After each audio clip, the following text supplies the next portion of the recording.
Well, what a test in Thomas Tuchel's first official game in charge against Paris Saint-Germain, the Champions League winners, but they were battered by Chelsea. That's fresh in the memory as well. That Europa League final in Bilbao wasn't a great game. The winning goal wasn't a great goal. It's a brilliant memory for all Tottenham fans, lifting that trophy, and from fourth bottom in the Premier League table, they get themselves into the Champions League. An extraordinary story, and Andy Townsend live in Udine in the stadium ahead of the Super Cup. There's got to be a big turnaround from fourth bottom, where Tottenham just kept on losing games in the Premier League last season. Yeah, they've got to be competitive in the Champions League, but they've got to improve dramatically in the Premier League as well, Andy. Yes, they have. I think the new format, Adrian, like we saw for Aston Villa last season, I think the new format actually will help Tottenham. I do. I think that's something that, because it doesn't put panic on them if they don't win their first or their second game. You can recover from that. But there has to be a huge improvement, a massive leap forward in terms of their Premier League, the domestic stuff. That's got to be an awful lot better in terms of mindset, application, attitude, quality, you name it, on all fronts.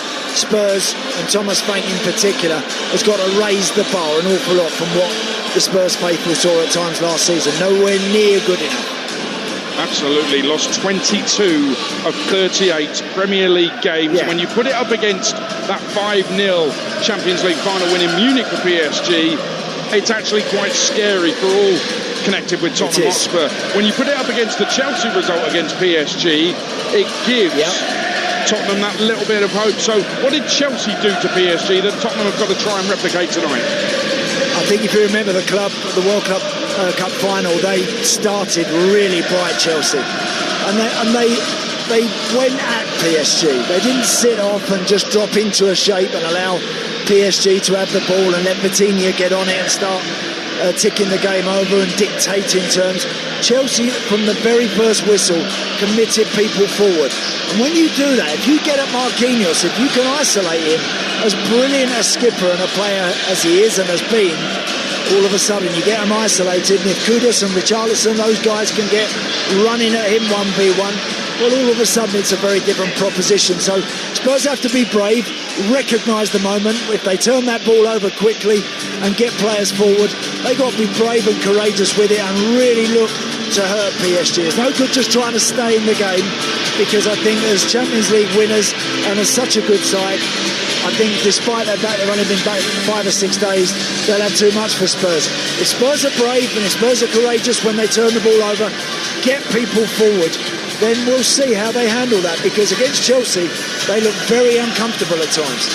Well, we've got an early goal in the Carabao Cup first round at Bolton. Mark Wilson. Yeah, and it's an absolute screamer. Bolton 0, Sheffield Wednesday 1. Giesekera has hit a 25-yard shot, and it's given the debutant Tyler Miller no chance. It's gone right in the top corner. Wednesday's youngsters have started really well. It was from a 50-50 challenge. Jarvis Thornton in the midfield won it for Wednesday. It fell kindly to Sekera, and he has smashed it straight in the top corner. What a goal. Huge travelling support from Wednesday. They've been noisy already. Now they've got something to sing about. Bolton 0, Sheffield Wednesday 1. Well, in the stadium in Udine, huge dressing in the middle of the pitch. The big blue UEFA Super Cup banner is being held aloft by the volunteers in the middle of the pitch. A quick word on the situation with Donnarumma. Andy Townsend, a really emotional statement from the former PSG keeper that came out yesterday. He clearly didn't want to leave. He's basically been told he's leaving. Chevalier, by the way, I think is going to be a brilliant goalkeeper. I think it's a great signing. So I don't think there's been that much of a downgrade, but is something like that a situation that might affect other players? Donnarumma's mates in the dressing room, could that affect them? I think if anything, Adi, it keeps everyone on their toes even more, because if you remember last season in the Champions League campaign, Donnarumma made some incredible stops and had some amazing moments that actually swung games in his team's favour. So he was a huge factor in that club winning the tournament last time round. If they can do that to him, because he couldn't agree a new deal and wasn't prepared to commit to a new deal, if he can do it to him, then anything's up for grabs. So look, I think in PSG recent years, they've seen Mbappe go for nothing. That can't happen. That's never going to happen again. Not for players of the absolute top quality. So Donnarumma fits that bill. For whatever reason, that's him done. He's got to move on. His life is elsewhere.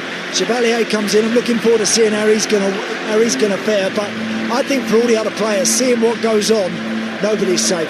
No one is sacred in the dressing room here, and I think everybody's got to make sure that they're very aware of that.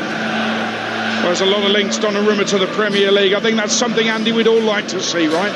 Yeah, I would. I mean, look, again, look, giant guy, an imposing figure, happy to wants to play every week, plays and makes those big saves in the big moments, and makes the difference for his team.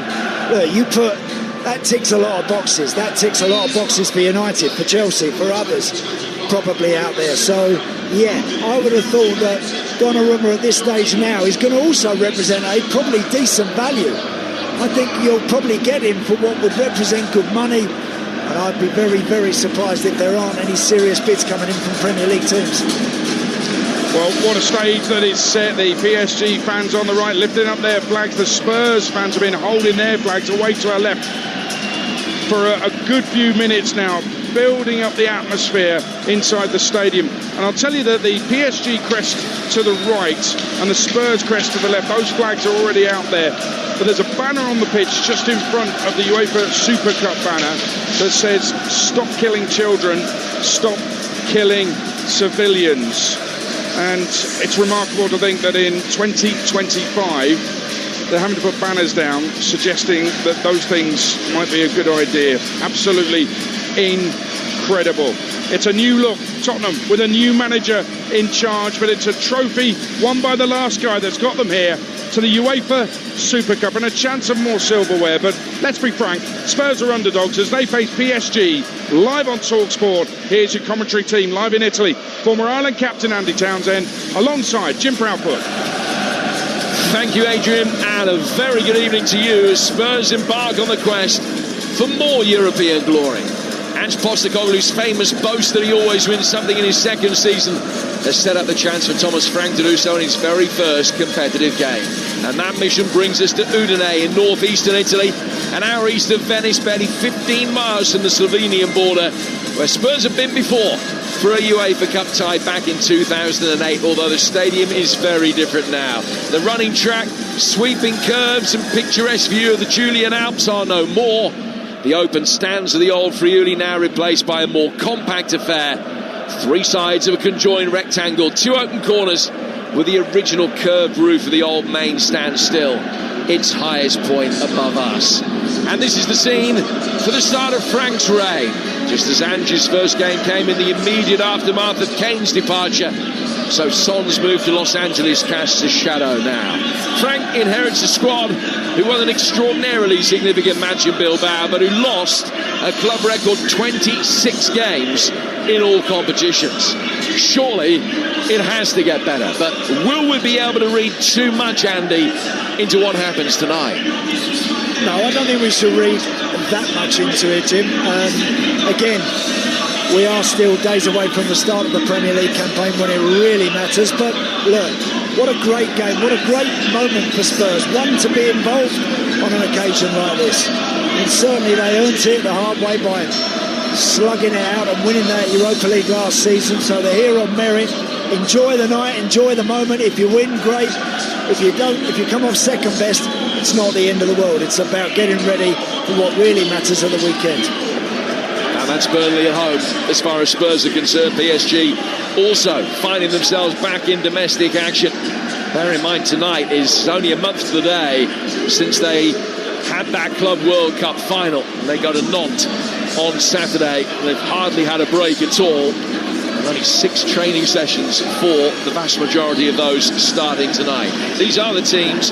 One change for Spurs to the side that was beaten by and Danso's in for Johnson to accommodate a change in shape. It's Vicario in goal, Danso, Romero and Van der Ven, Porro and Spence at wing-back, Sarr, Polina and Bentancur in midfield, with Kudus off Richarlison up front. PSG have got a new number 1, Chevalier in goal.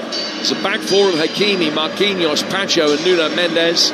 Zaire Emery, Vitinha and Doué, a change midfielder that brought the success last year. Ruiz is only on the bench. and João Neves is suspended. Barcola, Dembele and Kvaratskhelia are the front three. On the bench for Spurs, Tell, Gray, Bergvall, Solanke, Johnson, Odobert, Davis, Vuskovic and 16-year-old centre-half June Byfield, who will become the third youngest Spur of all time, should he take his place on the field tonight behind only Alfie Devine and just behind Dane Scarlett. Austin and Kinski are the substitute keepers for Spurs. PSG's bench, Beraldo, Ruiz, Gonzalo Ramos, Lee, Lucas Hernandez, Camara and Bai. Then new goalkeeper Renato Marin, the teenage Brazilian, Matvei Safonov, the Russian international. And tonight's referee is João Pinheiro, who took charge of one of Spurs' games in Europe last season, the victory against AZ back in March. The Spurs players in a huddle in the penalty area away to our left-hand side. PSG players just patiently waiting for them, standing in position, in formation. Now Spurs break away. There's a double high five between Danso and Guillermo Vicario, his goalkeeper, as they make their ways out and away from the penalty area. Spurs just taking their time in getting into position. They warmed up slightly disingenuously, we felt, as a back four. Don't think anybody was too deceived. Now set up as a back three. We're underway. Champions League winners PSG, Europa League winners Tottenham Hotspur. 2025 has already written chapters in their illustrious histories. Tonight brings the chance to start the campaign with just a little bit of icing for the cake. Indeed, Jim. Yeah, really looking forward to the night. Look, Paris Saint-Germain treated us to some beautiful stuff last season on their way to Champions League glory. But we did see Chelsea in the summer, albeit in the Club World Cup. Yes, I take that on board, but we did see Chelsea get at them and rattle them. Spurs with a shot from distance, which sounds not too far over the bar. It was a good hit from Pedro Porro. It was about 23-24 yards out. Little sighter trying to curve it into the top right-hand corner. Chevalier had it covered. Yeah, Hakimi there, a little bit careless with that pass. Past that infield, went straight to Pedro Porro, who was about 25 yards out. Right foot strike going for the top corner. Always a little bit big, but just coming back to that mindset that Chelsea took into that Club World Cup against PSG, not to sit off, not to allow them to dictate proceedings. Get around them, get amongst them, turn the ball over, and then be brave. Get people up in and around the edge of the box and work them. Work the goalkeeper. It's a new guy. He'll be keen to impress and do very well. He's following an absolute giant of a goalkeeper. So test Chevalier. Let's see what he's got. Yeah, following a giant of a goalkeeper, both metaphorically and physically. Chevalier does have Champions League experience with Lille, not a huge amount of it. His side have won a throw, this near touchline, which is their left. They kick it from right to left. Spurs have won it back, and Romero, the captain, guarding it back for his goalkeeper. Vicario with the clearance. Bentancur picking up the loose ball in the midfield, can just nudge it to his right-hand side for the new boy Palhinha, who gets a second touch and diverts it down the touchline for Porro, who then wins another throw. This game brought to you in partnership with TNT Sports, the home of European football. We'll also keep you up to date with what's happening in the 5 League Cup ties tonight. Sheffield Wednesday leading at Bolton, one of the youngest Owls 11s in their history, but they have their noses in front through Guy Sekera, and Russell has given Barnsley the lead at home to Fleetwood. They're playing for the right to host Rotherham in round 2. And the other games, including Huddersfield Leicester, which is live for you right now over on Talksport 2, are all 0-0. They've only just kicked off at St Andrews between Birmingham and Sheffield United. About 5 minutes in there. And we were a little late here, 2.5 minutes in here, 0-0. And here's the first opportunity for a long Tottenham throw inside the Paris Saint-Germain penalty area. Kevin Danso stands with the ball in his hands, and now he's making his way back. The cameraman, who's shadowing his every move, had to take evasive action. He's hurled it in towards the edge of the 6-yard box, and it almost broke on the penalty spot for a Spurs player. Couldn't quite get there. PSG clear, and Spence runs after it, just nods it back to his keeper. I tell you what, I like that. That'll be the sign of things to come. I think a bit more for Spurs this season. Thomas Frank's Brentford team to very good effect. Always use those long throws. They have people very capable of throwing that right into that near post area. That's exactly what Danso did there, and if you can get that first contact, very difficult to defend. Spurs in possession with Mohamed Kudus. Porro getting a touch to the ball. It looks like it might have gone out. Luis Enrique had the perfect view. He certainly thought that it had. The play goes on here with PSG having one possession back and moving it out to the right-hand touchline. News of a goal at St Andrews in a mother with Dembele in possession down the PSG right-hand side. Just a little bit too much on the ball. Really well defended by Spencer. Just went shoulder to shoulder with Hakimi and timed his nudge to perfection. Goal kick to Spurs. Goal for Birmingham City, Jeff Peters. It's Birmingham City 1, Sheffield United 0. Kyogo Furuhashi has scored it. Terrible back pass to the goalkeeper. Damari Gray had chased it, just touched it by the keeper, and a simple tap in for Kyogo. Birmingham 1, Sheffield United 0. And the winners of that have Port Vale at home in round 2. The draw made earlier with Manchester United going to Grimsby. The highlight of that draw. We will have that and several other ties from the second round of the Carabao Cup live on the Talksport network in a fortnight's time. Porro's just been caught here, about 6 or 7 yards inside the PSG half, and another opportunity for Spurs to work the ball forward, and Vicario has come all the way forward into Parisian territory to take this. Correct. Under Ange, maybe, from this sort of situation, just a few yards in the opposing team's half, that had been playing along the back, going out the other side. This one's gone from Vicario straight to the edge of the 18-yard box. Well, again, can Romero and co make that first important header? Richarlison is waiting in the D in a deliberately offside position. Vicario sends it in towards the left-hand side of the box, and Danso was his target, and he's in there battling with Vitinha. He's done well to win it back and just nudge it inside the area for Romero. Vitinha clears. Danso still involved, making life difficult. And again, PSG are able to just hammer it away, but Tottenham have been in the faces of Paris Saint-Germain very effectively in the opening 6 minutes. Exactly right. Playing in their half, long throw in towards that near post area. Romero jumped, couldn't quite get the first contact. That one, a long free kick from the goalkeeper, clipped towards the far post. Danso this time leaping for it. Again, just can't quite get there and get enough on it, but good intent from Spurs early on. PSG have a throw over on the far touchline. It's the first ever match between these two sides. Tottenham's last games against French opposition back in the 22-23 season. They beat Marseille home and away in that campaign. It's their first ever Super Cup. PSG have been in one before. That was back in 1996, where they were absolutely slaughtered by Juventus. Beat 6-1 in Paris and then 3-1 in the second leg, which actually took place in Palermo rather than in Turin.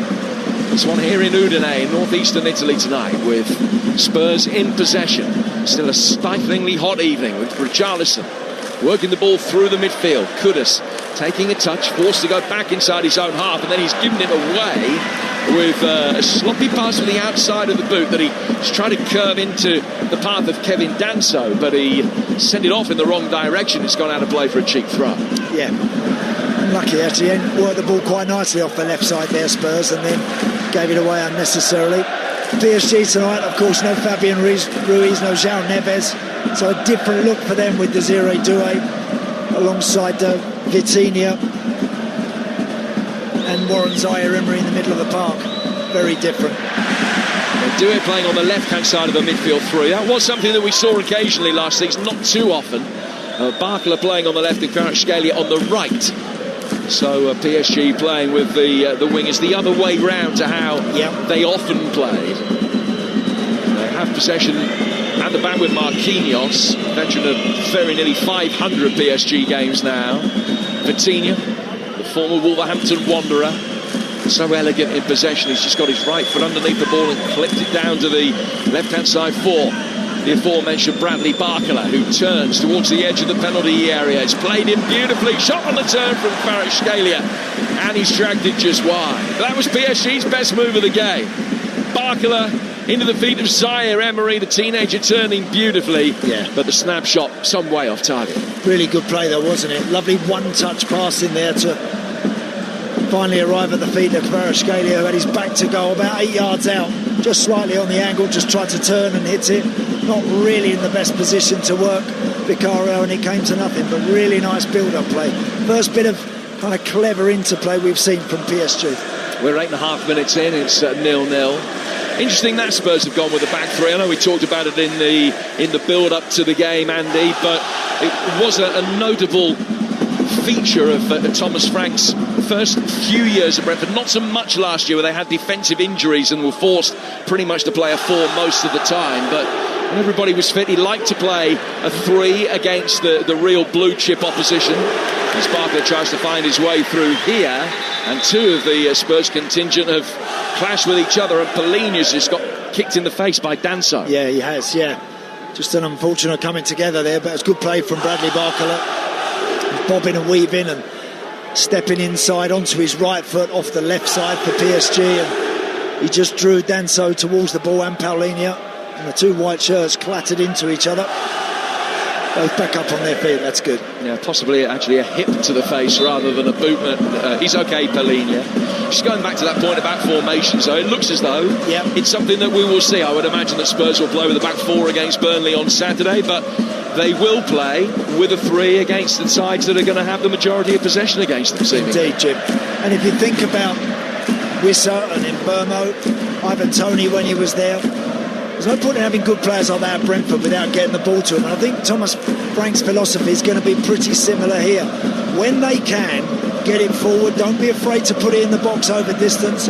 Make sure those guys are up front, are always ready and aware and getting after it. It's Richarlison got to the byline, but the ball beat him there and just went over the line before he could pull it back. And it's gone out of play for a goal kick. With 10 minutes in, here in Udine, it's 0-0. Yeah. Now, EFL action, EFL Cup action tonight at the Tough Sheet Stadium. There's been a red card for Mark Wilson. Yeah, Bolton 0, Sheffield Wednesday 1. Gil Sakira's great goal, but Bolton are now down to 10. Sam Inwood sent off for a foul on McNeil. McNeil was in on goal in the D, and Inwood chopped him down. No hesitation from the referee. Wednesday have got a free kick right on the edge of the box, but it's Bolton 0, Wednesday 1. So Wednesday leading the 10 men of Bolton by a goal to 0. Birmingham 1, Sheffield United 0. Barnsley 1, Fleetwood 0. A goalless Huddersfield against Leicester, which is our game live for you right now over on Talksport 2. And the ball over on the right-hand side of the Parisian midfield with Ashraf Hakimi. He's gone back for Vitinha. And now here's Pacho down the left-hand side of the Parisian backline for Nuno Mendes, who side-foots it forward, easily cut out by Sarr, who read the danger very effectively. And now Kudus can turn, and the £55 million acquisition makes his way forward. Mendes quickly got back goal side. That forced Kudus to have to lay the ball back off for Pedro Porro. But a decent 1-2 between the pair of them. Kudus now sent it in. Richarlison's kept it alive with a clever flick with the top of his left boot. Send it down towards the corner flag, races after it, and then after all that good work, he sends over a horror of the cross, which almost hits the opposite corner flag. That's a shame, because that was a nice break, fast break there from Spurs via Mohamed Kudus. Chopped back onto his left foot, delivered the ball far post. Richarlison did well to keep it alive, and then once he got the ball under control towards the corner flag on the far side, whips across in that avoids everybody at the far post and sails out for a goal kick. But it's been a decent start from Spurs. I like the way they're mixing their game up. I don't think enough teams in the Premier League, and I don't think enough teams against the best, often go direct enough. And I think if you just play in front of the best teams, you can find life very difficult. If you put it in behind them, turning them round, making it a little bit more complex and complicated for them, then you might be in business. Another League Cup goal. Cheltenham, who lost 7-0 at home to Exeter 3 years ago, won't be losing 7-0 against them tonight. They lead courtesy of James Wilson. Cheltenham 1, Exeter 0. The winners of that go to Cardiff in round 2. Dembele has dropped really deep to pick up possession for PSG. When he turns, he's got 6 Parisians ahead of him. One of them is Vitinha. Now Zaire Emery playing it out towards Hakimi. Kvaratskhelia made an early darting run down behind Jed Spence, but the ball was passed the other way. Marquinhos goes back for Pacho, the Ecuadorian, to Nuno Mendes. That creates a little bit of space in the midfield for Dembele. Playing as the falsest of false nines, as he likes to do. He will just drift into real deep pockets of space. And he's influencing play very effectively here. Sends one wide out towards Kvaratskhelia. Kvaratskhelia with Hakimi on the overlap. Just comes inside the penalty area himself. Spence stops him getting across and he lays it back. Coutinho's cross is overhit. Spurs dig it away with Romero. And then Kudus will try and help it further forward, but he's lost out to Nuno Mendes. And this has been a good spell of possession for the Champions League winners. Still 0-0 in the Super Cup here on Talksport with 13 minutes gone. Interesting, Jim. We'll see this passage of play with PSG operating in Tottenham's half. Spurs got that back five very much in a line, about 5 yards outside the edge of the box. But nobody's diving in. Nobody's selling themselves. People just trying to get close and then make the tackle, like Bentancur did there perfectly. And he just nudged it away from Kvaratskhelia and he's played it forward towards Richarlison. Bentancur continuing his run forward. Kudus didn't go with him. He dropped off and found himself in plenty of space. Richarlison brings the ball forward and then the offside flag is up as he just tries to link up with Bentancur again. Yeah, unlucky there actually. Nice little break, good play. Bentancur pinching the ball off Kvaratskhelia, released Richarlison. Just took a little too long to make his mind up and eventually was crowded out. But as I mentioned, interesting Spurs, when they're out of possession, they're getting back behind the ball but not diving in, staying on their feet, getting tight, not allowing people to pick their passes, but also not diving in too quickly. 0-0. Barcola, oh, they've beautifully played round Kevin Danso, and Barcola can make his way forward. Great tackle from Sarr, who came back, saw the danger after Danso had committed himself, dropped into his centre-half position in behind him, and timed the challenge to perfection to get it away from Bradley Barcola. He's probably looked as lively as anybody for PSG, Barcola. Again, did really well there. Just dragged Danso in under it and towards him and then skipped round him. Thankfully, nothing became of it. Barcola's got it again, or at least he almost had it again. It was a poor pass played to him. Stretched out a right boot as he turned. The ball dropped over his shoulder. He couldn't control it. And he goes out of play for a throw, which will be taken on the Tottenham right. Danso coming across to take it. And he's in no hurry. And I think that's understandable after 15 minutes in these conditions, which have been played at a decent tempo. It has. Time for a breather. Yep, it has. And I'm sure we're going to get water breaks and what have you at some point throughout the first half. But I think Spurs have started the game well. I do. I think they've got it forward when they can, defended quite resolutely, a nice applying pressure where they need to, but also making sure that they're all just nice and compact as well. So I think it's been a good opening start to the game for them. Another really long Danso throw was flicked on there by Kudus, only to catch Richarlison offside. Where's Kudus' best position? From what you saw of him at West Ham, where did you like him? You would have thought off one side, but I could quite see, Jim, how he could operate off of a striker. Could absolutely see that. I think, look, he's that sort of guy that if you tell him to go and pick up positions and play free and be spontaneous, but he will have a responsibility and he does have his duties as soon as they lose the ball. He's got to switch on, but no doubt I don't want to see him standing out just in a wide area waiting to get the ball. That's not good enough either. I think he's the sort of player that can go on the move, on the roam and be really dangerous. Possession is 3/4, 1/4 in PSG's favour at the moment, but it's Tottenham that have had more shots. Neither goalkeeper's had a hard save to make so far. Past the 15-minute mark, Parisian supporters away to the right, the way the Spurs are kicking towards that end of the ground. They are the ones that are making the real noise at the moment, with a massive dark blue, red and thin white striped flag being waved. The PSG Ultras, I think they'll be unduly impressed by what they've seen so far, albeit that there are real mitigating circumstances with the workload that some of their players have had. I mean, one or two of them played 70 games plus for club and country last season, and as we mentioned earlier, they essentially only had 2.5 weeks off. Well, they've got something to consider here, Jim. They've got a wide free kick. Spurs about 5 yards outside the corner of the 18-yard box. They've got Kudus and Pedro Porro over it. A lot of white shirts in and around, in between penalty spot and 6-yard box. Can they get this delivery right? So 6 white shirts forward, and another. Bentancur stands on the edge of the D, unmarked, but the delivery, I'm sure, is going to be played right into the middle of the 18-yard box. It is quite a low, flat one, and a disappointing flick had a very difficult chance. and well defended by Nuno Mendes. Watched the run every step of the way and just took a step forward to make Van der Ven's chance even more difficult. Yeah, João Paulinho was who tried to put his head on that. He was just a little bit behind him, not one of Pedro Porro's finest deliveries. So Chevalier to take this goal kick from away to our right-hand side. 19 minutes gone.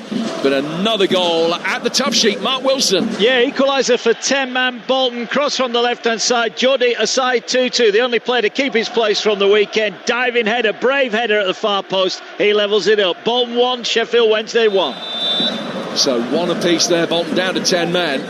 Nuno Mendes to take a free kick back inside his own half here for PSG. Back it goes for Pacho. And then Marquinhos can work the ball out to the Parisian right-hand side for Achraf Hakimi. Zaire Emery, who is still a teenager but has played nearly 150 games for his hometown club. He's got the ball now. Turns it back for Dembele. Really deep again. When he goes deep, Barkler tends to be the one that will drift in from the left flank into the number 9 role. That created some space for Nuno Mendes to try and attack, but it was cleared well by Porro. Kudus has got it. Lovely little nutmeg there of Vitinha. That was a moment he will have enjoyed. And the ball laid back past Doué to find Romero. Romero in towards the feet of Richarlison. Good ball retention from him. Bentancur just had time to survey his options. Drew Kvaratskhelia towards him. Flicks it off to his left-hand side. Van der Ven with the ball down the left. Here comes Jed Spence. And he's going to get there first ahead of Hakimi. First time ball wasn't forthcoming with Kudus waiting. They've had to go back. Now Sarr can deliver, and there's too much on it. And it's drifted harmlessly wide. Unlucky. Really nice play that from Spurs. Nice and composed, under pressure in their own half. Eventually just releasing Mickey Van der Ven, who played a lovely ball inside Hakimi, and Jed Spence was sprinting after it, shoulder to shoulder with Hakimi. Eventually they recycled it, but the ball in from Papsar was a poor one. It goes out for a goal kick, but again, I like the way the Spurs are committing people forward quickly when they win the ball. And now another goal at the tough sheet, Mark.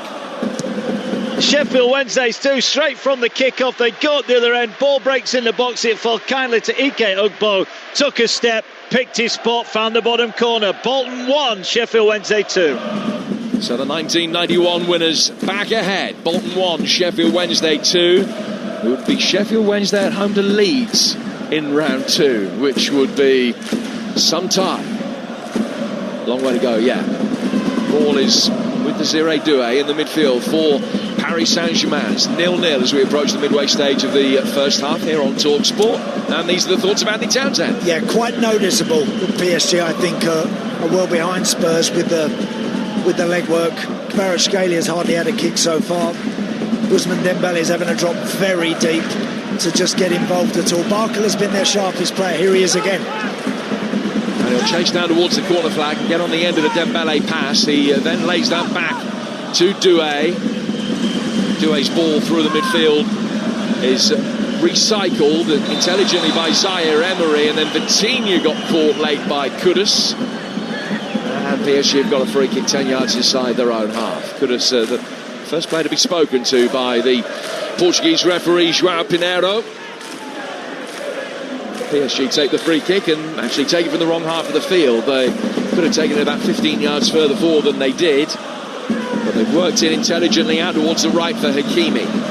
Kvaratskhelia level the edge of the box. Back from him for the captain Marquinhos. His yellow captain's armband glistening in the floodlights over on the far side. Kudus has done well, wins it back, steps away from Doué, plays it at Richarlison, edge of the area, good save. Chevalier takes a couple of steps back, sticks his hand up and flicks a rising drive over the bar. Must have been close to being offside, Richarlison, but it is a corner. Yeah, Dembele dropping very deep, received a square ball from Marquinhos, gave it away. Kudus picks it up on the halfway line, releases Richarlison. Chevalier initially was outside his 6-yard box. I just wondered if Richarlison, when he first stepped up to that ball, whether he considered just maybe chipping it over the goalie. It was on. He tried to hit it reasonably well. They get the corner. Yeah, just didn't try to to chip it over him, did he? He sort of drove it. Did. Possibly made it an easier save. In comes the corner, the first of the game, deep towards the far post, and the header back across the face of the 6-yard box comes from Rodrigo Bentancur. It's gone 5 yards wide. That's a good spell, again, from Spurs. I think that last little attack where Richarlison had the strike from about 23, 24 yards out, I think, again, that was good play with good intent. And I think Spurs now starting to really get a grip of the game. And will probably fancy they can apply yet more pressure to this PSG team and win the ball a little bit more. Not a huge amount of depth on the PSG bench either. You had the opportunity to name 10 outfield players. They've only named 7, 2 of whom are youngsters, hardly with an appearance between them. So, I mean, look, the European winners, you can still bring the likes of Fabian Ruiz on. I'm not pretending that there's nothing that they can call upon when the time comes. But Spurs do have a little bit more depth, certainly in terms of numbers. Just having a little drinks break here, 24 minutes gone. A mandatory drinks break because of the hot weather conditions. Temperatures at kickoff still up 31 degrees Celsius. It's 25 past 9 at night here in northeastern Italy, and this drinks break will be extremely well received. It gives us an opportunity to go back around the grounds. We'll go to St Andrews first. Birmingham Sheffield United. Here is Talksport's Jeff Peters. It's Birmingham 1, Sheffield United 0. Kyogo Furuhashi with the strike after just 5 minutes, tapping into an empty net. His first goal for the club. Terrible defending from the Blades. It's been all Birmingham, really. Birmingham 1, Sheffield United 0. And Mark Wilson sum up a goal-laden opening 42 minutes or so at Bolton.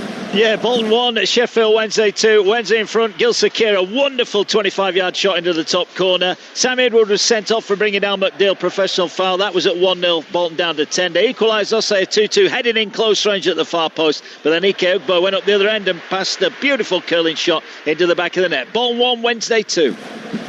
Barnsley lead Fleetwood by a goal to 0. Johnny Russell, the man on target there. James Wilson has scored for Cheltenham at home to Exeter.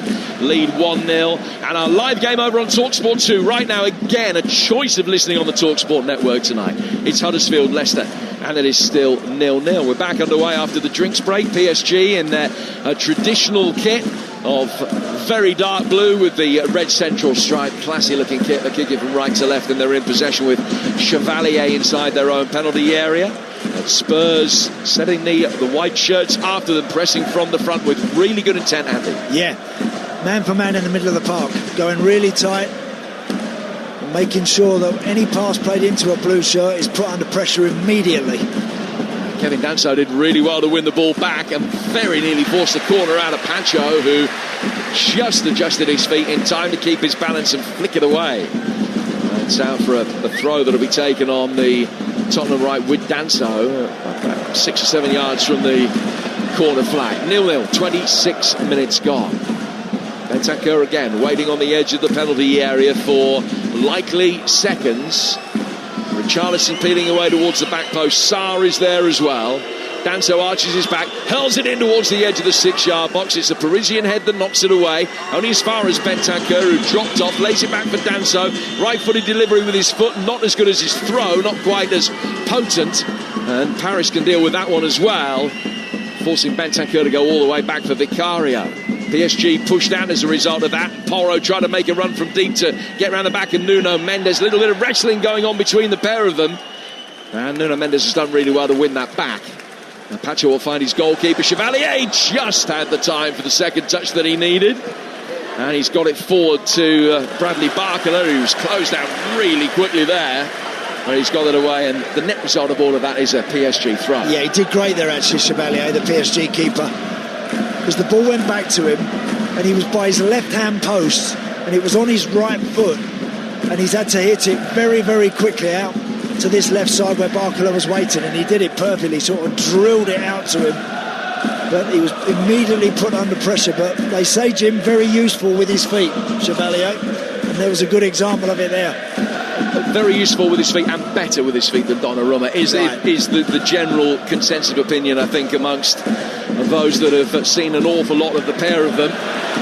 Here's Dembele getting the ball out towards the left-hand side. Barcola inside the penalty area very quickly, squared it across the edge of the 6-yard box. Kevin Danso's done a great job in coming back to smuggle that away for a corner. Yeah, that was a really good block, because that was a nice bit of play again. This time Dembele dropping off 10 yards into his own half, received it on the half turn without that pressure, immediately turned, released Barcola, who sprinted towards the edge of the 6-yard box before that really important block there. So PSG have their first corner of the night with half an hour gone. As near as makes no difference. It's Coutinho that stands over this. Dembele hands on hips, waits about 8-9 yards away. Porro keeping an eye on the short one just to try and prevent it happening. Just subtly adjusting his position as Dembele does likewise. The ball is sent in really deep. That's one that worked much better on the training ground than in reality. Joao Palhinha's won it back for Spurs on the far side of the penalty area from where the corner was taken. The ball cleared, and now Richarlison can pick it up, and this is where Spurs will try and get the bodies forward quickly. Richarlison continuing his run, having laid the ball off towards Porro, and all of a sudden the momentum's come out of the counter-attack. Porro just slowed it down. As soon as he did so, Thomas Frank was very quickly away from the edge of the dugout and had a few words, and Enrique did as well in his black t-shirt, and now he's clapping his hands. He wasn't happy initially at the way that Spurs got themselves into a position to spring that counter.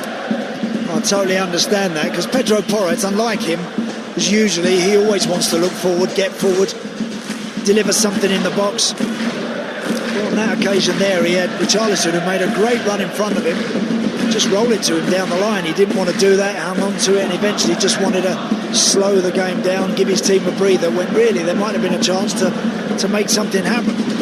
Barnsley and Fleetwood have both won each of their league games so far in their respective divisions. It's 1-1 now on the night in the League Cup, with Toby Malarkey equalising in first half stoppage time at Oakwell, 1 apiece. 0-0 here, dead level as well. Very few clear-cut goal-scoring opportunities created by either side.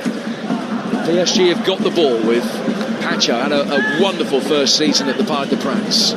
4 from him for Desiree Doué, who's just been caught by the retreating Richarlison to give a free kick. Yeah, I haven't seen much of Desiree Doué, who was nothing short of awesome at times last year.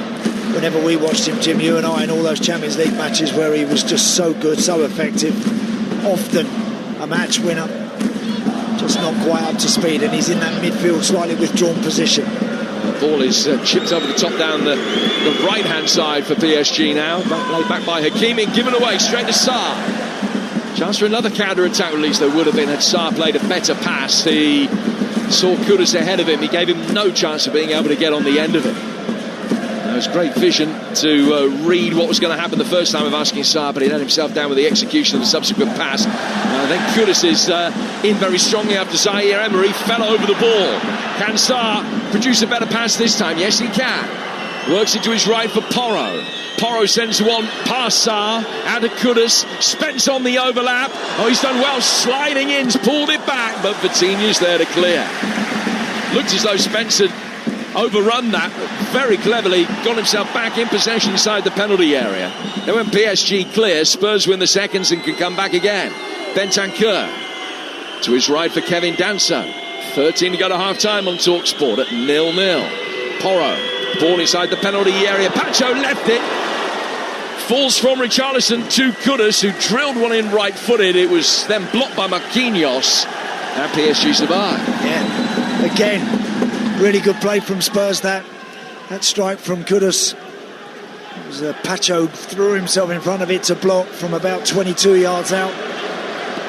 But I do like the way when Spurs recognise there's something there for them and they commit people in front of the ball. I like it. And PSG look vulnerable. They do.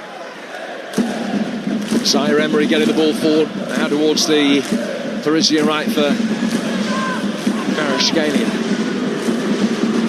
10 yards outside the Spurs box. Zaire Emery, Hakimi, Vitinha. Now to his left forward, Doué. I do feel he is much more potent when he's playing on the front three rather than on the right-hand side of midfield, which he is tonight. Now he's got himself into a good crossing position here. and driving it through the 6-yard box is comfortably stopped by Vicario. Yeah, that's probably the furthest we've seen Doué up the field, gets to the byline, faces one across the 6-yard box, nobody there at all anticipating the cross, and Vicario just drops to the floor to gather that one. The League Cup ties coming up to half-time. It is half-time at Barnsley 1-1 against Fleetwood. Cheltenham 1, Exeter 0 at the break. Huddersfield against Leicester. Live for you over on Talksport 2. They're reflecting on a goalless first half right now. And the first half stoppage time at Bolton, who are down to 10 men and trailing Sheffield Wednesday by 2-1. 10 minutes to go in the first half of St Andrews Blues 1, Sheffield United 0. 11 minutes to go in the first half here at the Stadio Friuli in Udine, where the Spurs fans outnumbering their Parisian counterparts quite significantly. Sea of white away to our left-hand side. Coutinho is in possession. Tottenham just backing off. And we described it perfectly earlier. When they're out of possession, the back five just don't commit. They stand in a line and they shuffle forward together or come back together, but nobody will break that line, and they're just very definitely there again. 5-3 and 2 up front with Kudus playing off Richarlison. It's Richarlison that has it now, and he's just given a little shove. The referee, I think rightly actually, says no foul. And play goes on. Spence back to defend, finds Vicario with a brisk back pass, and the goalkeeper can sweep it away and out of play for a PSG throw. It is now half-time at Bolton. Mark Wilson. Yeah, Bolton 1, Wednesday 2. Gisa Kira gave Wednesday a wonderful start with a 25-yard screamer in the top corner. Sam Inwood was then sent off for Bolton, who did equalise through an Osai Tuti header at the far post. But Ike Ogbo's goal, his first in almost a year, gives Wednesday the lead at the break. Bolton 1, Wednesday 2. And a great chance here for Ousmane Dembele by his standards, leaning back, firing a loose ball from about 12 yards out, way over the bar. Yeah, Kvaratskhelia it was, who picks the ball up on the right side of the 18-yard box, takes Jed Spence off, backs him towards the byline, cuts it back. Dembele was standing there, hit it first time, had room actually to have a touch, and unfortunately he skied it, but half a chance that.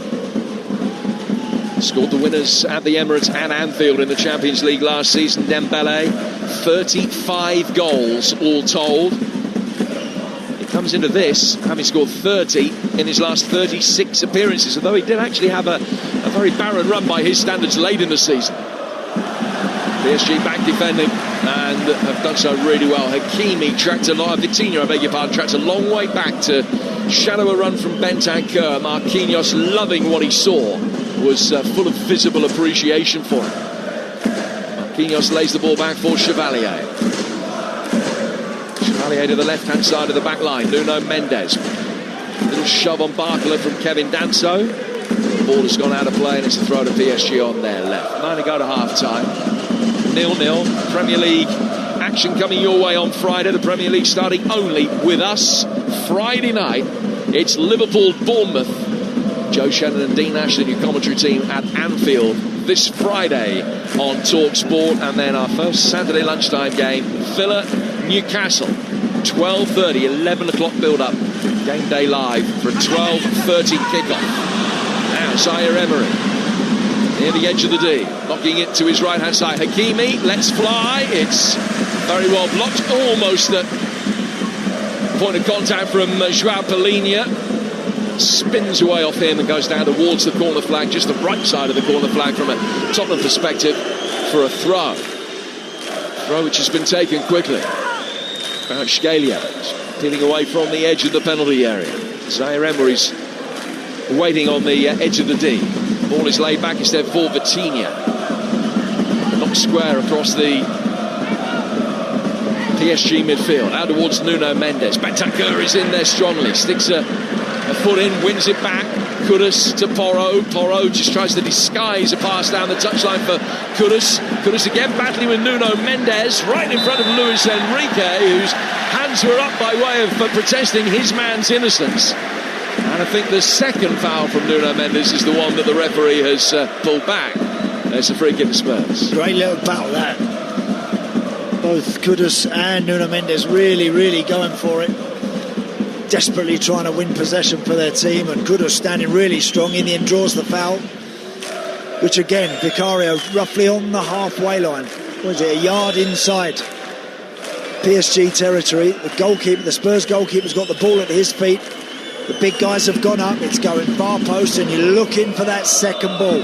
Someone's got to try and anticipate where it's going to drop. So Romero's at the far post.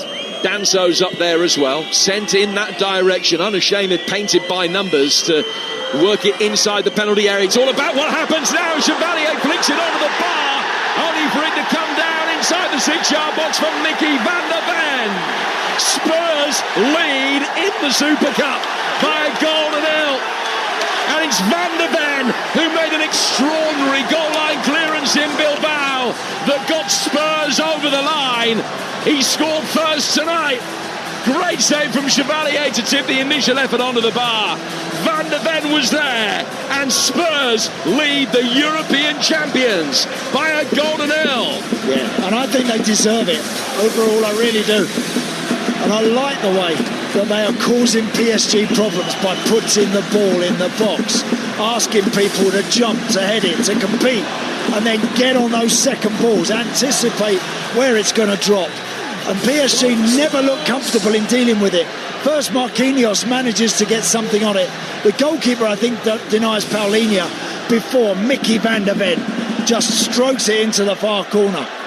And I don't think that lead flatters Tottenham at all. I think that they've worked really hard. They've had their moments. They've been disciplined with their defensive work.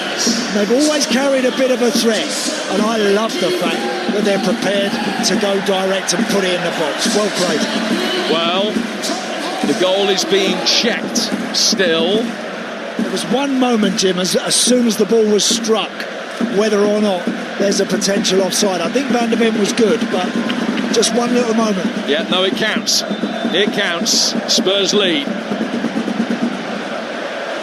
It was a really well-worked set-piece. Romero with the header back in, and then Van der Ven was making life difficult just by presence alone. Don't think he actually made any contact, but he did enough to spook the Parisian back line. Then it was Paulinho with a shot. Really well blocked. Sensational save from Chevalier, but Mickey van der Ven was there. And Spurs lead by a goal to nil. The first goal of the Thomas Frank Ray, scored by Mickey van der Ven against Paris Saint-Germain. They look so much sharper. I know that there's a difference in opposition because of the very nature of their respective build-ups for the games. They look so much sharper tonight than they did against Bayern a week ago. Yeah, they do. You're absolutely right. And I think now they have to be smart, because they've got a lead. Ferociously hot weather here. It really is seriously hot. I mean, we know how hot it's going to be for the World Cup next summer. It's crazy hot today here. It really is.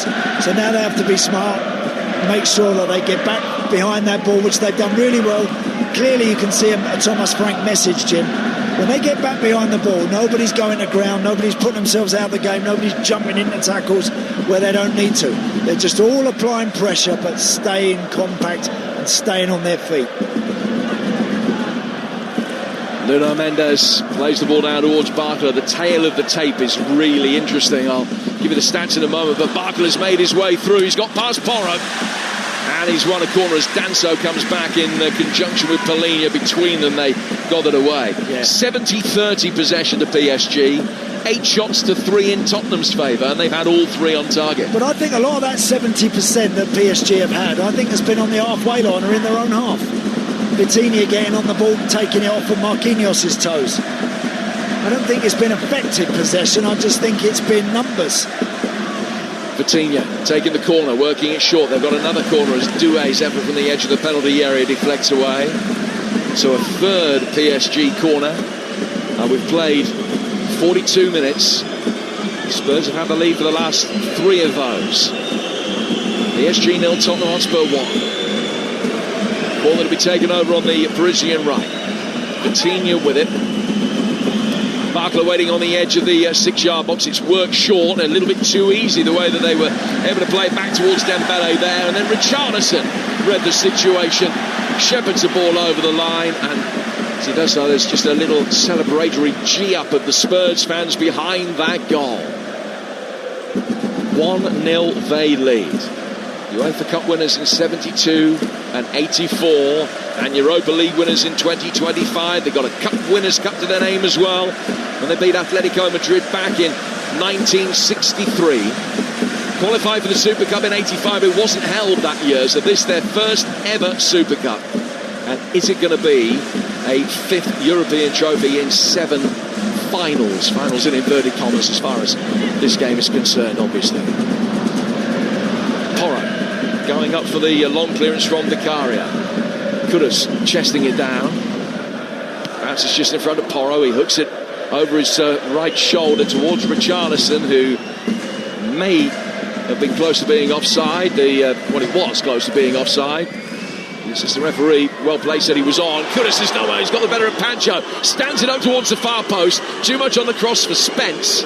Spence is going to be able to keep it in. Still feels like a chance that had gone, though, with a poor delivery.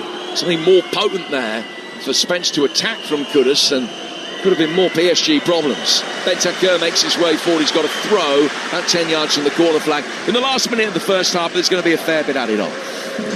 Yeah, it's been a good test so far. Enjoyed the game. I think Spurs have gone about it really well. I think they're going at half-time deserving their lead yet.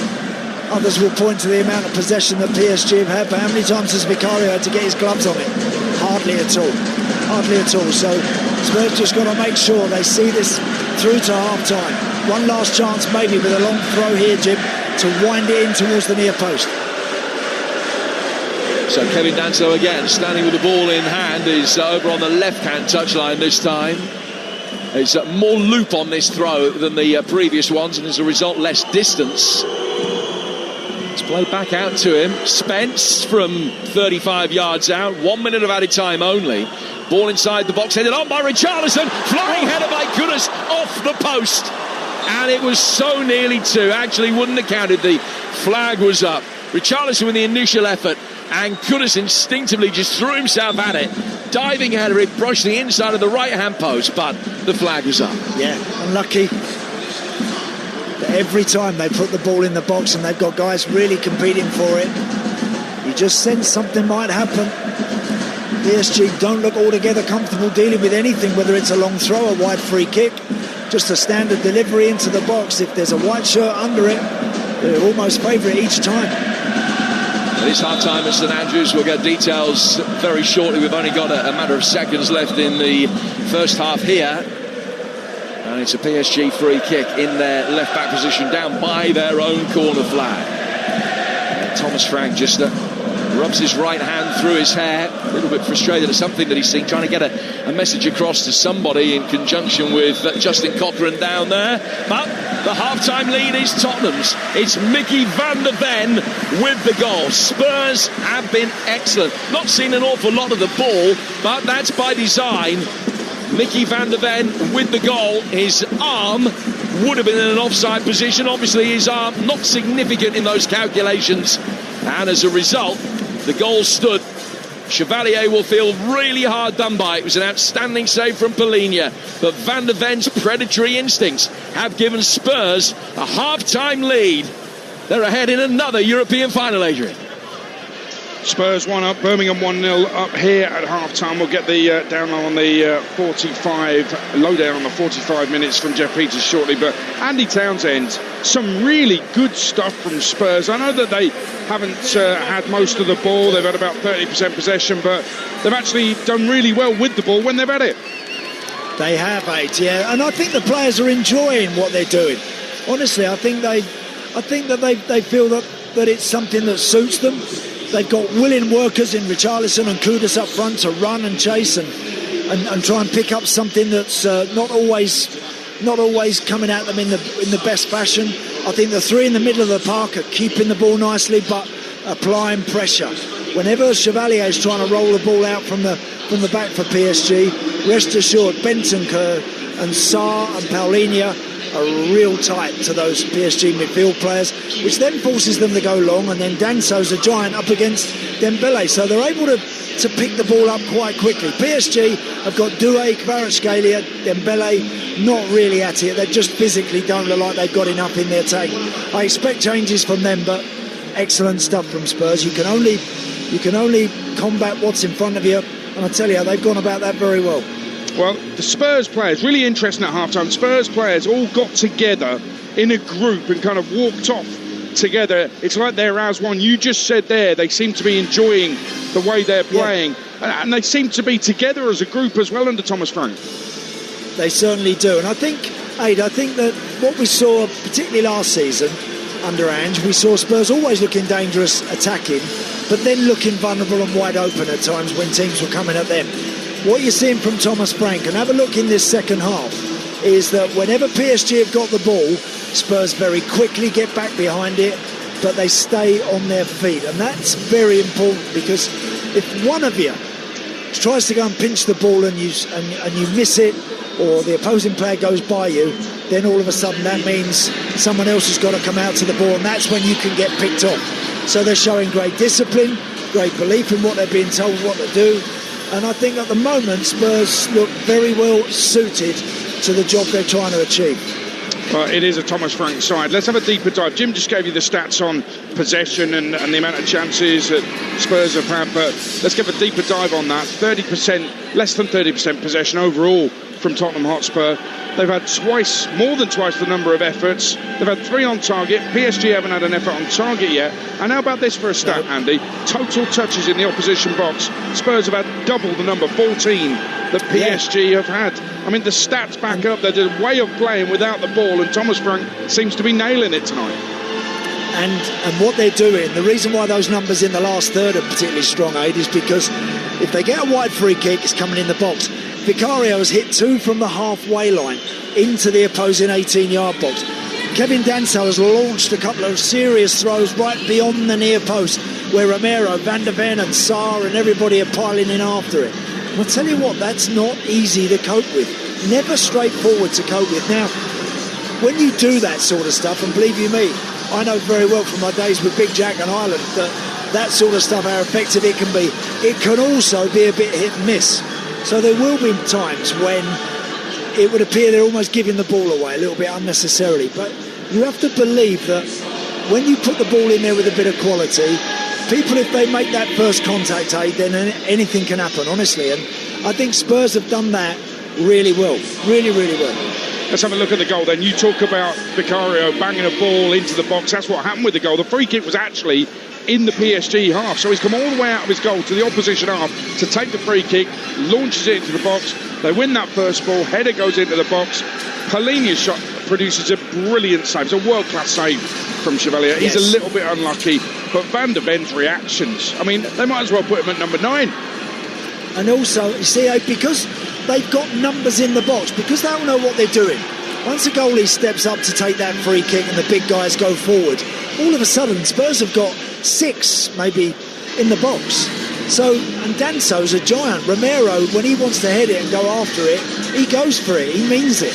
Those guys, if they can get on that first contact, then all of a sudden Spurs have got white shirts in and around it. That's exactly what happened with the goal. So I think there's been a nice blend for Spurs. I think they've played some good football. They've been disciplined when they've not got it.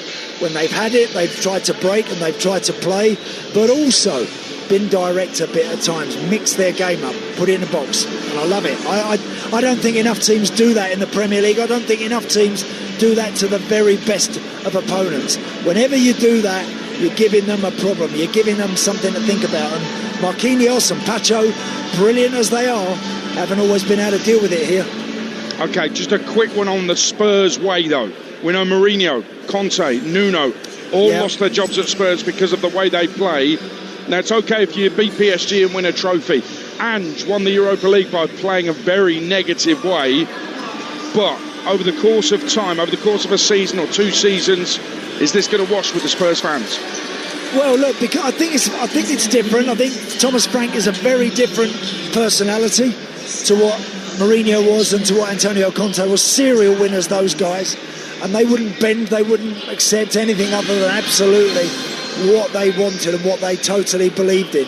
I think Thomas Frank, this is going to be a work in progress for him as much as his team this season. But look, the Spurs fans have to wake up to the fact that, I tell you what, Aid, what I've seen here tonight, there's nothing wrong with that.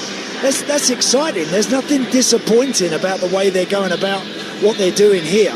It's not negative stuff where they're just getting back, camping on the edge of their box, booting it away, and then waiting for a chance to long throw it into the box. No. There's been a lot more to it than that. I think anyone who saw Thomas Frank's Brentford team when they're at their best could see that they had a way and a method, and also a way that excited their own fans. And I think Tottenham fans have got to buy into that a bit and run with it and see where that takes them. We'll see occasions where they play with a back three stroke back five as they are tonight. We'll definitely see occasions, I would imagine Burnley being one of them at the weekend, where they will play with a back four, and there will be a difference in approach. I think that Mourinho and Conte and Nuno all played an idiosyncratic kind of way that was by and large the same week in, week out, by and large. Ange was the same week in, week out, although when he worked it was high octane stuff, but clearly that had its fallacies as well. But the thing with Thomas Frank, without prejudging what's going to come, if you look at him at Brentford, he wanted to be an attack-minded manager at times. He set up a side to play a certain way at Brentford because that was the way that he could get the best out of the players he had.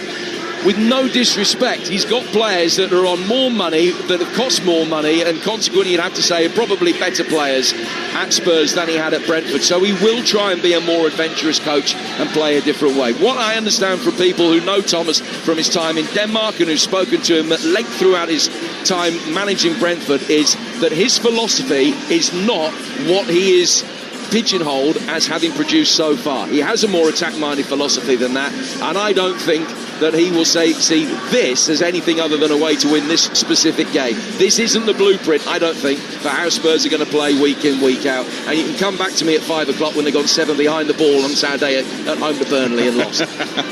Maybe not against Burnley, but listen, PSG 0, Spurs 1. Tottenham fans will take this. They'll take another trophy, and that's what they're going to get if it stays like this. Let's get the half-time odds with Ladbrokes.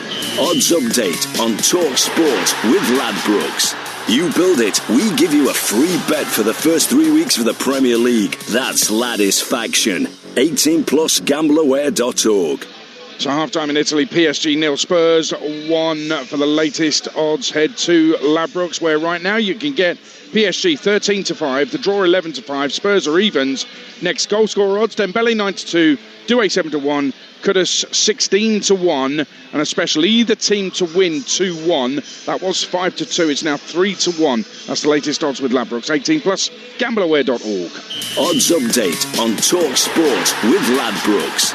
You build it, we give you a free bet for the first 3 weeks of the Premier League. That's Ladisfaction. 18 plus gambleaware.org. Carabao Cup, first round tonight. Leicester have just taken the lead at Huddersfield 1-0. Hamza Chowdhury with the goal 10 minutes after the restart. That's live on Talksport 2. Half-time here at St Andrews, homeside lead. Jeff Peters. Yeah, Birmingham 1, Sheffield United 0. Blues in more control than the scoreline suggests. Kyogo Furuhashi with the only goal so far. Perfect start, ahead after 5 minutes, gifted to them. Dovydas Sashnauskas, the 18-year-old Lithuanian on debut, underhit a back pass to Davis. Demi Gray nipped in, nudged past the keeper, and Kyogo tapped into an empty net. Easy as you like for the summer signing to get his first for the club. Kyogo's had other chances, should have doubled the lead when he whipped the ball off Sashnauskas on the halfway line, raced into the box one-on-one, but miscued his attempted lob. 10 changes for United, lots of young players, not tons of positives, but they almost levelled late in the half. Tom Cannon's curler from distance took a deflection, beat James Beadle and struck the post. They've had no touches in the opposition box. Port Vale await the winners in round 2. Birmingham 1, Sheffield United 0. And it was such an easy tap in for Kyogo. Demi Gray was actually celebrating before he touched it, never mind before it hit the back of the net. In the second half, Cheltenham now lead Exeter 2-0. Ryan Broom in his third spell with the Robins has got the second for Mike Flynn's side. What's happening at Bolton? Talksport's Mark Wilson. Still Bolton 1, Sheffield Wednesday 2. Wednesday in front, Gisa Kira's 25-yard screamer in the opening 10 minutes. Sam Inwood saw red for a professional foul for Bolton, but shortly after Bolton equalised, Osai Tuti's header at the far post made it 1-1. But then Ike Ugbo, straight from the restart, he got his first goal in nearly 12 months. Lovely finish as well, curled it past the keeper. Bolton 1, Wednesday 2. It's half-time in the UEFA Super Cup, and the Europa League champions Spurs lead the winners of the Champions League PSG 1-0. Are they going to hold on in the second half. It's coming live on Talksport next. Transfer Insiders on Talksport with Ladbrokes. 18plusgambleaware.org. So, what are you watching at the moment? Squid Game, Dad. Let's watch it since we can't go out. That'd be nice. What's it on again? Netflix. You've got EETV, so you just switch it on. What season are we up to? 7? That's Black Mirror, Mum.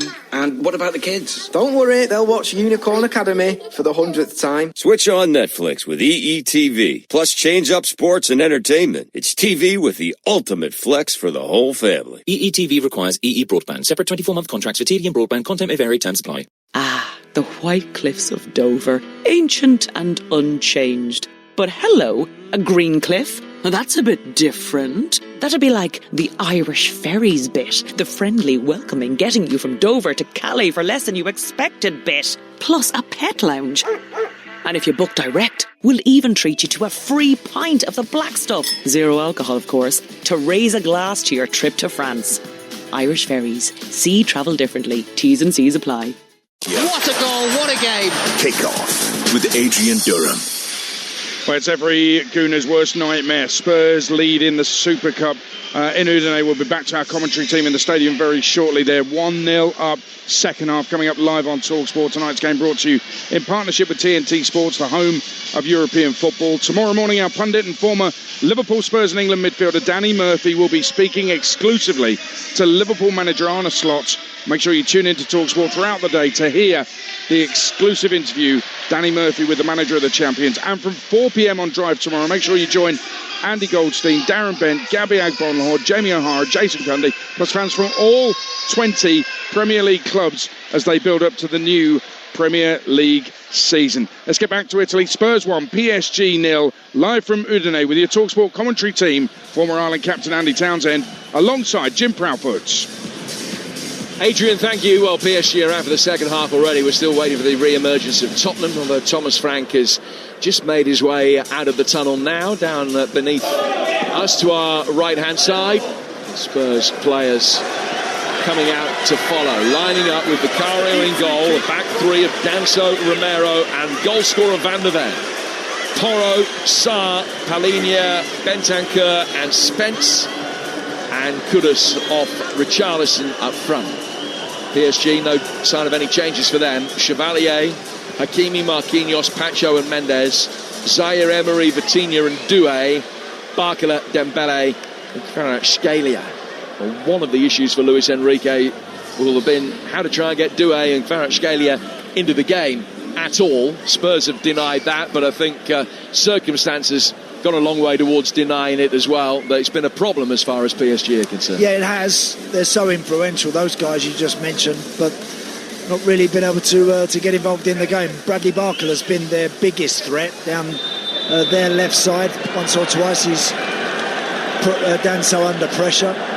But in the main, this is PSG operating, I think, in third gear. I think compared to what we saw last season, you can tell they're very short in their real speed and their awareness and of course personnel. There are a couple of key personnel down in the middle of the park, so yeah, they have their justifiable reasons to feel they're not quite there yet, but Spurs have been good.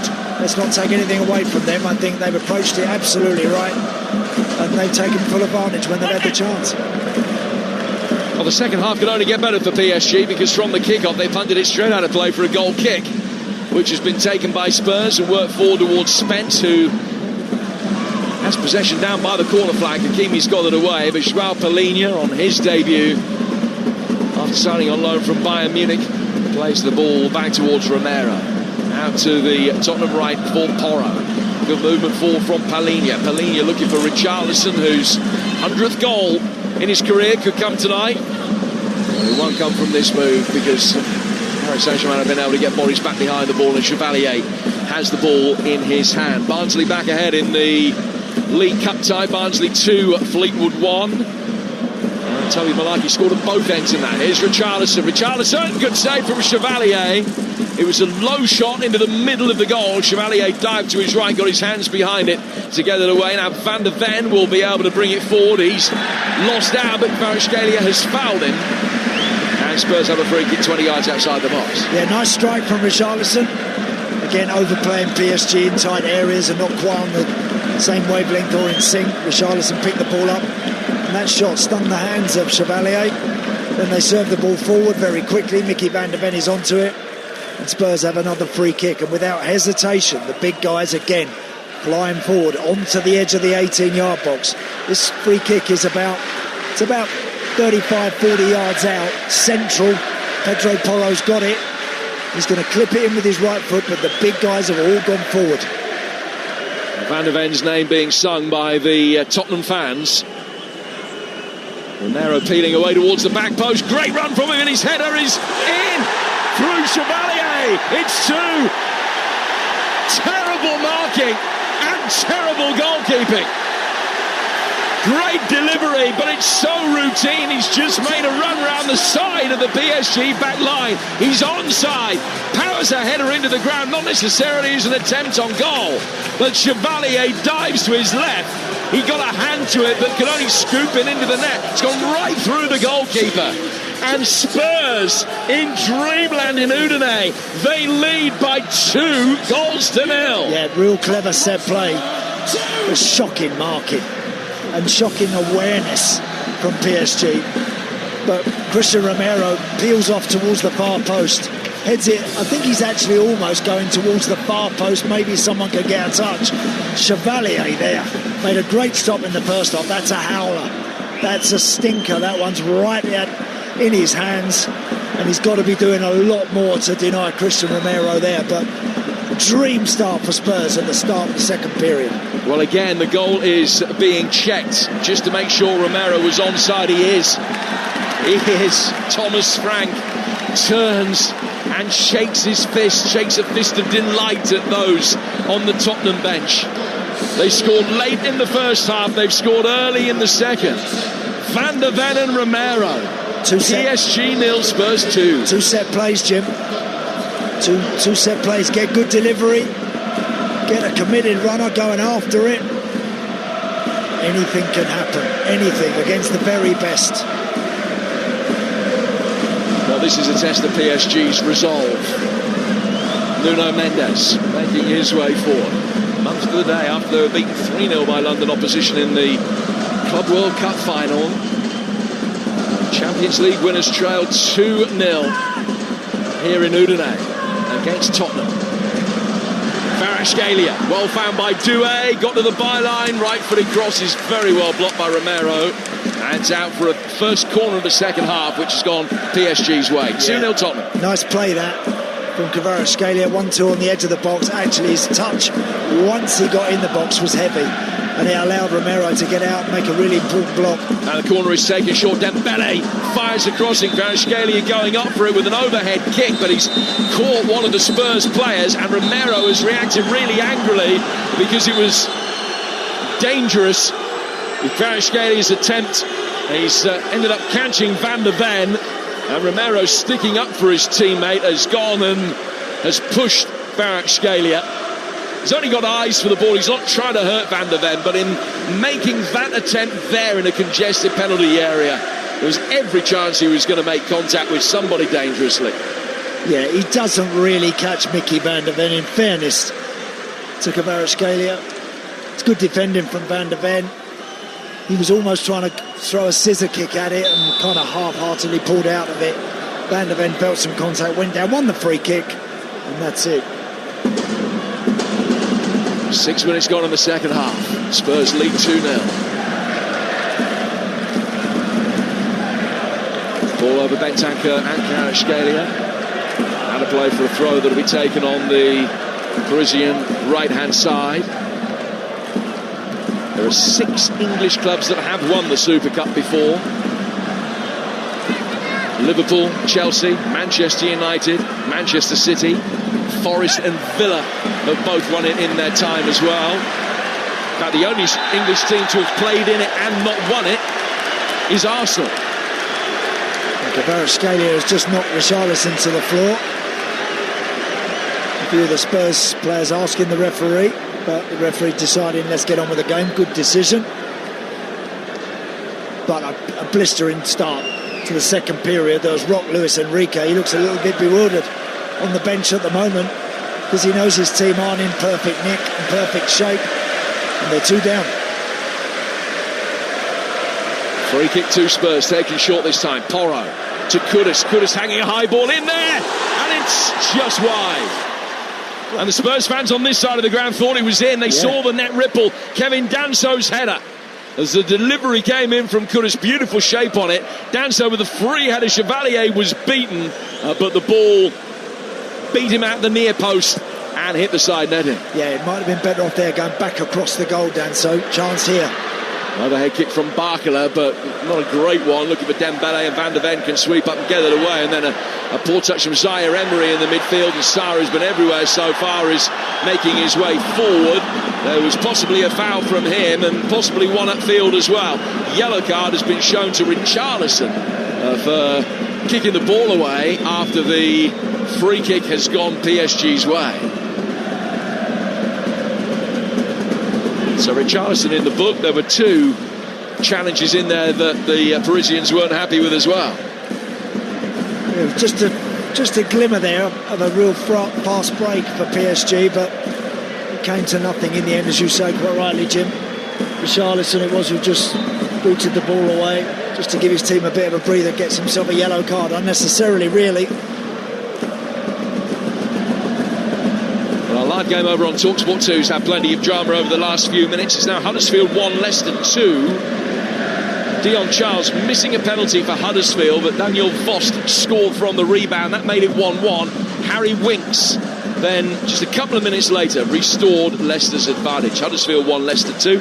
And it continues live on Talksport 2. This one 2-0 to Spurs with 8 minutes gone in the second half, and now free kick to Tottenham about 15 yards outside their own penalty area.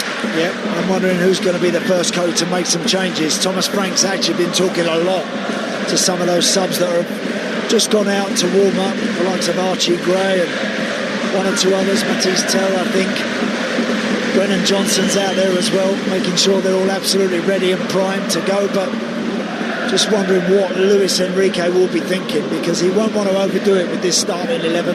He will have to make a change or 2, we'll see. I wonder if Doué may end up playing a little bit further forward. Well, I was just thinking that. I wonder whether it is going to be Fabian Ruiz, maybe for Kvaratskhelia, with Doué going into the forward line. Yeah. Maybe, I don't know. They've missed Ruiz tonight. They've missed Raul Neves as well, who's missing because of suspension. Great little backheel flick from Sarr inside the penalty area. Kudus coming onto it. Spurs player went down screaming for a penalty, and Pedro Porro's appeals have fallen on deaf ears. PSG will be able to bring it forward. Porro's out of position defensively, and they'll make good headway down the left-hand side with Barkala, who's kept it in down by the dead ball line, pulls it back towards the edge of the area for Desiré Doué. Doué, who scored a couple of goals in the Champions League final, has ended up giving it away as he's turned back outside the box. He's caught Richarlison and has got a yellow card, I think probably for his protests rather than for the challenge itself. Yellow card for Barkala and a 2-0 Spurs lead. Yeah, a little bit more intensity from PSG now. We're seeing them starting to sprint a little bit harder, trying to get back into this game. They've certainly upped it a little bit the last 5 minutes since Tottenham have gone 2 up. PSG look a little more determined to try and run with it, run beyond the white shirts, and then see if they can make something happen. As of yet, Spurs still standing strong. They had this extraordinary season last year, that goes without saying, a French treble and then getting to the final of the Club World Cup. But they were beaten by 4 different English sides over the course of that campaign, albeit that they got revenge against most of them. But they were beaten by Arsenal and Liverpool and Villa and by Chelsea out in the States as well. They ultimately eliminated all 3 of the sides in the Champions League and beat Manchester City. This one's just getting a little bit feisty now. Yes, it is.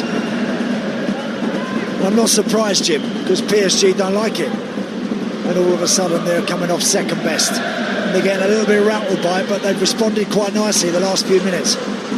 Kvaratskhelia, just a little nudge on Spence, who felt the contact to make sure the referee saw it. Free kick to Spurs, just to the left-hand side of their own box. The League Cup, Barnsley 2, Fleetwood 1, Bolton down to 10 men, trailing 2-1 at home to Sheffield Wednesday. Cheltenham 2, Exeter 0, Huddersfield 1, Leicester 2, and Birmingham 1, Sheffield United 0 in the 8 o'clock kickoff. That's got about half an hour to go, the rest between 15 and 20 minutes to go. But we are seeing a little bit of action on the PSG bench, and Fabian Ruiz is going to be coming on very shortly. And if it's Fabian Ruiz for Kvaratskhelia, and I've read Luis Enrique's mind, then listen, I'm taking all the plaudits. Spurs have won it back. Sarr trying to get it forward towards the edge of the penalty area, has been fouled, and a yellow card is shown to Pacho. I tell you, they overplayed there again, PSG, and it was Pape Sarr that was onto it really quickly, and he had options left and right as he sprinted forward. Pacho in the end had to drag him back and concedes a free kick in really good territory for someone like Pedro Porro. And I would, absolutely right, 2 up, look to hit the target, get those boys following it in, making sure that they're looking for anything that Chevalier spills. Well, Chevalier, I don't think he's had a meaningful touch of the ball since that real bad error for the second goal. Not the kind of moment that you ever want as a goalkeeper, let alone on your debut, replacing someone like Donnarumma as the new number 1. 3 in the wall. Porro takes a deep breath. He's only 3 steps back behind the ball, runs up, left-footed, fire deflection, spun it wide, keeper had it covered, it's a corner. Yeah, shorter run-up actually from Pedro Porro, just a couple of paces before he hits it. The wall does its job, jumps, and I think it just hits Barcola in the back of the head and goes out for a corner. First Tottenham corner of the second half. Spurs look adopting a bit of an Arsenal technique here, Jim. All the big guys stacking up beyond the far 6-yard box, the corner of the 6-yard box at the far post. So this is a variation on the theme from what we've seen so far. 2 or 3 of them going to spin in towards the near. Yes, they do exactly that as the delivery comes. They needed a better delivery from Porro. It was too low, that one. It was only about 5 foot off the ground and was easily headed away at the near post. Spence on halfway has it back for Spurs. That's an awful lot of Richarlison there with a high hung ball towards the edge of the penalty area that the Brazilian chased after manfully but couldn't get to. Marquinhos will find Hakimi with the ball through his own penalty area. Hakimi clears, but Paulinho is quickly on the scene, has headed it into Vitinha, and it breaks Sarr's way. Nobody covered more ground than Pape Sarr in the first 45 minutes. And then Van der Ven with a slightly heavy touch. They got past Kvaratskhelia, who then stuck an arm out and hauled him to the ground. He's got to be careful that he doesn't get a yellow card for persistent infringement. And here is the change, and Kvaratskhelia is the man that's been taken off. Fabian Ruiz on. Yeah, he's made about 5 fouls actually, Kvaratskhelia, in the last 10 minutes. And he's just left the field, cuts a very frustrated figure. So you're absolutely right, Jim. Fabian Ruiz on left side of midfield, which allows Desiree Doué to push down the right side. Bradley Barker left, still with Dembele up the middle. Now, I think that's a better balance for PSG, and I like the fact that they've made that change. Free kick is worked down a very tight corridor on the Tottenham left for Richarlison, who laid it back to Spence, who was toe poked out of his path for a throw. Live over on Talksport 2, another goal. Huddersfield have equalised 2-2 at home to Leicester. Cameron Asher, who had a loan spell at Torquay at the end of last season, I don't think he actually made a first team appearance, but he's got 2 goals this season already for Huddersfield. It's 2-2 at home to Leicester. Live on Talksport 2 right now. Kevin Danso preparing to take another one of these long throws, and a third Spurs goal here with an hour on the clock. Yep. Surely wins it. And he's 30 yards up the touchline. He's coming towards that 6-yard box. He's launched it in, he gets to the edge of the 6, it's off Marquinhos' head, headed back into the fray, heads go up for it, poked towards goal. Chevalier with a big save that time. Wouldn't have counted though, because there was a push on Nuno Mendes by Kudus, and the free kick goes PSG's way. Chevalier making that save, got himself hurt, just made himself big. It was excellent defending, but it was Kudus trying the overhead kick, similar to the one at the other end, Kvaratskhelia on Van der Ven. Nuno Mendes was the player that got caught. It's a free kick. PSG have taken it quickly. 2-0 top. Do you know, Jim, out of all the wide free kicks, all those long throw-ins, I don't think I've seen PSG deal with one comfortably.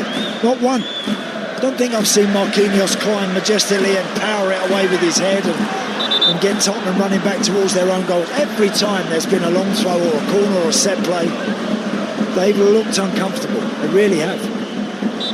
Archie Gray about to come on as well for Spurs. Bit of action on the bench. Yes, indeed. Again, I think you've got to make sure that you look after people and they've got minutes and give them the amount of time that they need to make sure they're all going to be ready come the weekend. So, and at 2 up, Thomas Frank's in a great position now where he can do just that. Archie Gray will be going on for the 100th senior game of his club career. This game brought to you in partnership with TNT Sports, the home of European football. Don't forget, after the trophy lift tonight, we'll be opening the sports bar.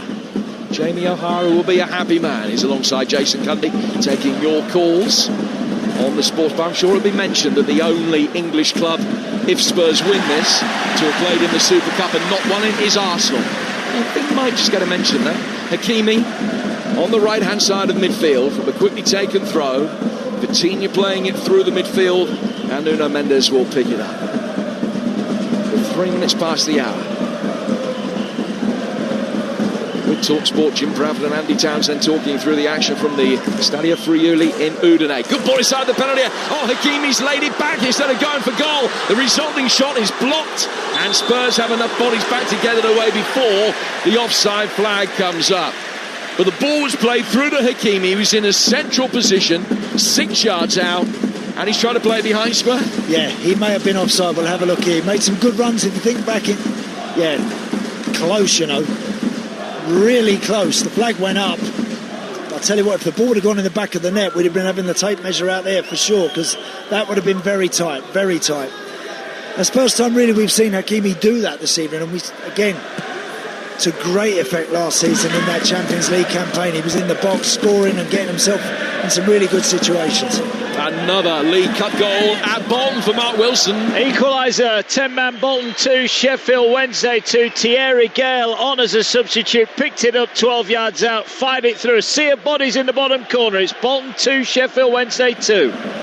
So 2-2 there, 13 minutes to go. Elsewhere, Barnsley, Cheltenham and Birmingham all going through in their respective ties. Huddersfield against Leicester live over on Talksport 2 also. Dead level at 2 apiece with 8 minutes to go. Ball over on the Tottenham right in the Super Cup. Here in Italy it's 2-0 to Spurs. And they played really well. Clearance from our right hand side from Vicario. Worked over the halfway line. Paligna's gone up for it. Ball is brought down over on the Tottenham right, and Pedro Porro's won a throw. You can tell by the reaction of the Spurs fans and the noise and just how animated they are, how delighted they are with what they're seeing here. This is an insight into the future. And of course, they're seeing their team mixing it with the best teams, which is what they love. Sarr inside the penalty area, right-footed shot, thought he got a corner. Marquinhos has correctly predicted that the offside flag should have been up, and it was as soon as the ball went off him and out of play. Free kick taken quickly by PSG. 25 minutes to go. They've only lost 4 of their last 68 league games, PSG. It's 6 defeats in 48 in all competitions, which gives you an idea of what Chelsea and Tottenham will be on the verge of achieving with back-to-back victories against them either side of the summer break, the brief summer break. Here's Barcola for PSG towards the edge of the penalty area.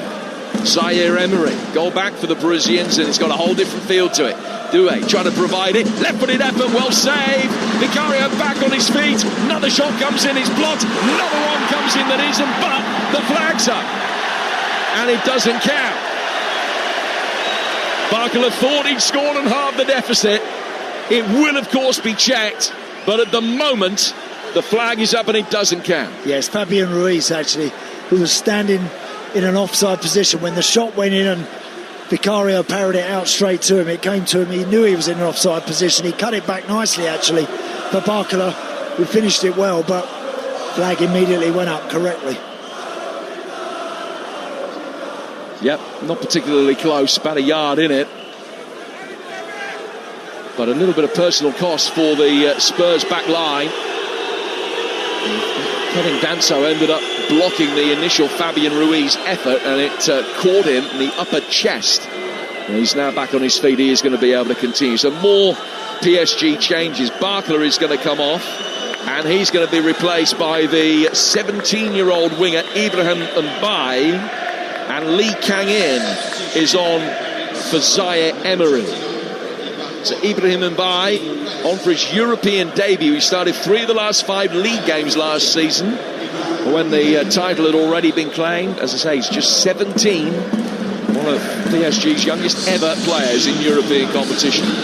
So he's come on and is playing wide on the right, and Lee Kang-in at the moment is playing in the advanced position on the right-hand side of midfield. Vitinha by making a good early run, and he's got pace. Spence has as well, and Spence did enough just to put the pressure on and by and force the youngster to toe poke the ball out of play for a goal kick. Midway through the second half, 2-0 to Tottenham Hotspur. Another goal at Bolton. Mark Wilson. Yeah, Sheffield Wednesday back in front. Bolton 2, Wednesday 3. It's a lovely little finish from Reece Johnson. Played in a really narrow angle. He's put it through the keeper and into the far corner, into the final 10. Bolton 2, Wednesday 3. Reece Johnson, another Sheffield Wednesday player, has come into the season with no senior experience. The situation they find themselves in is absolutely horrendous, but maybe in a way it will be some kind of benefit to the youngsters at the club. Reece Johnson taking his chance, literally and figuratively, tonight. Fabian Ruiz, all played out towards Nuno Mendes. Fabian Ruiz continues his run forward down the PSG left and very quickly has the ball in his hands. Going to be a throw. Tottenham are going to make a double change, because we're going to see Archie Gray come on. And we're also going to see Dominic Solanke for the final 20 minutes or so. Hakimi in possession. 10 yards outside the Tottenham penalty area is Lee, the South Korean international. Good little 1-2 between him and Hakimi, and by to his right. They played him in inside the penalty area. Drilled it across the edge of the 6-yard box, but Romero could clear it. Comes back out towards Hakimi again. Hakimi into the feet of Lee and swiftly back for the Moroccan. Backpedaling through the midfield, Vitinha controls it neatly. Fabian Ruiz to his left. Now out on the left-hand side, the ball is delivered by Doué and cleared. Marquinhos back for Vitinha. Vitinha stepping away beautifully from the challenge of João Palhinha. Zire Doué getting the ball onto his right foot, clipping it in and just away from Dembele, who came close to getting a touch to divert that past Vicario, but it remains 2-0. Yeah. Starting to ask a few questions now, though, PSG. Spurs having to make sure again that they retain that discipline that they showed in the first half.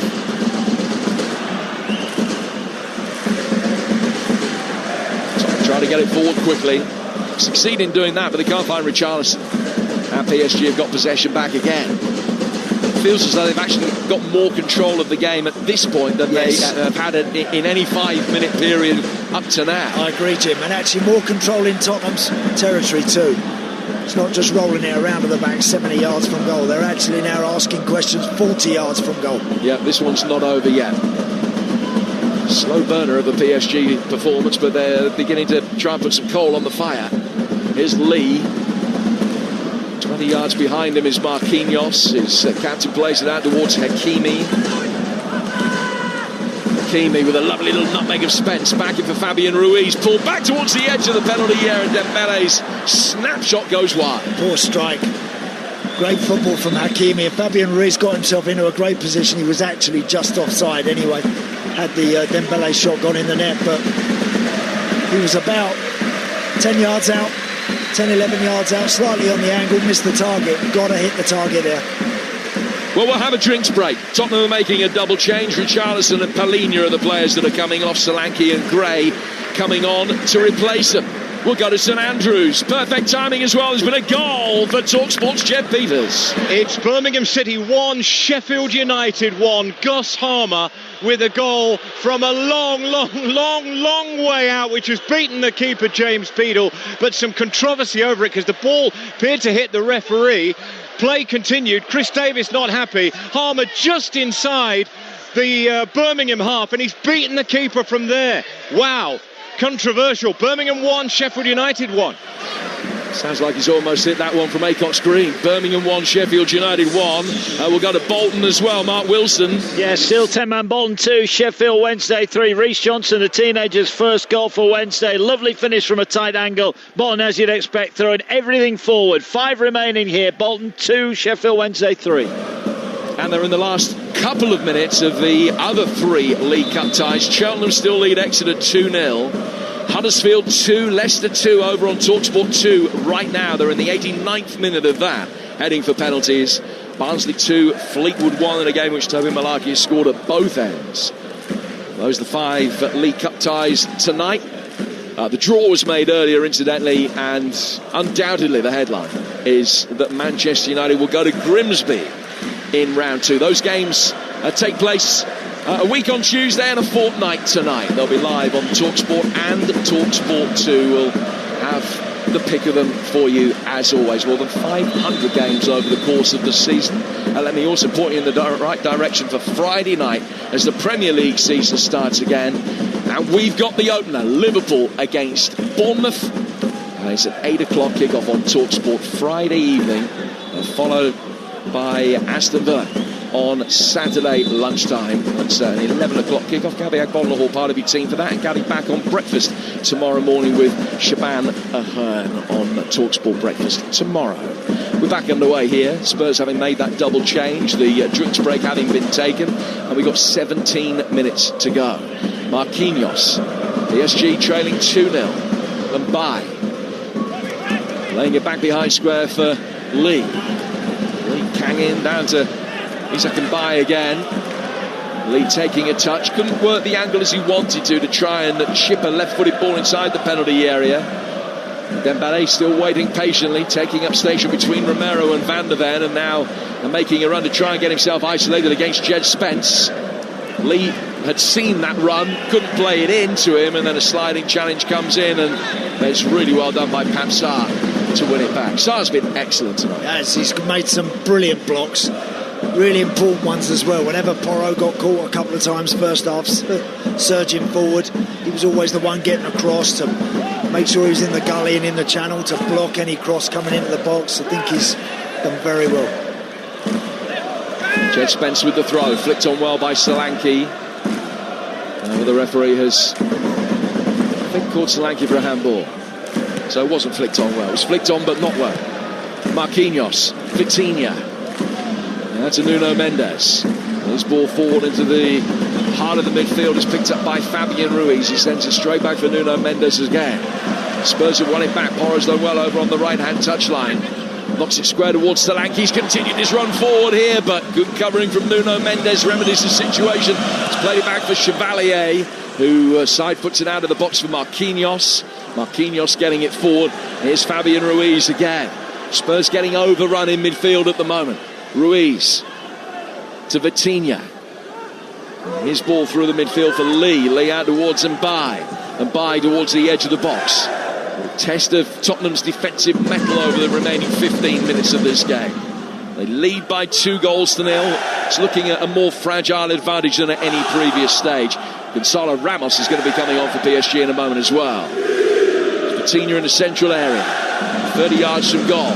Ball out towards the right-hand side, and Bai chasing after it, fields it down by the corner flag. So well to keep that in and find Hakimi. He looks the part, and Bai. This time we've been able to see him in the flesh, and the good play, great awareness.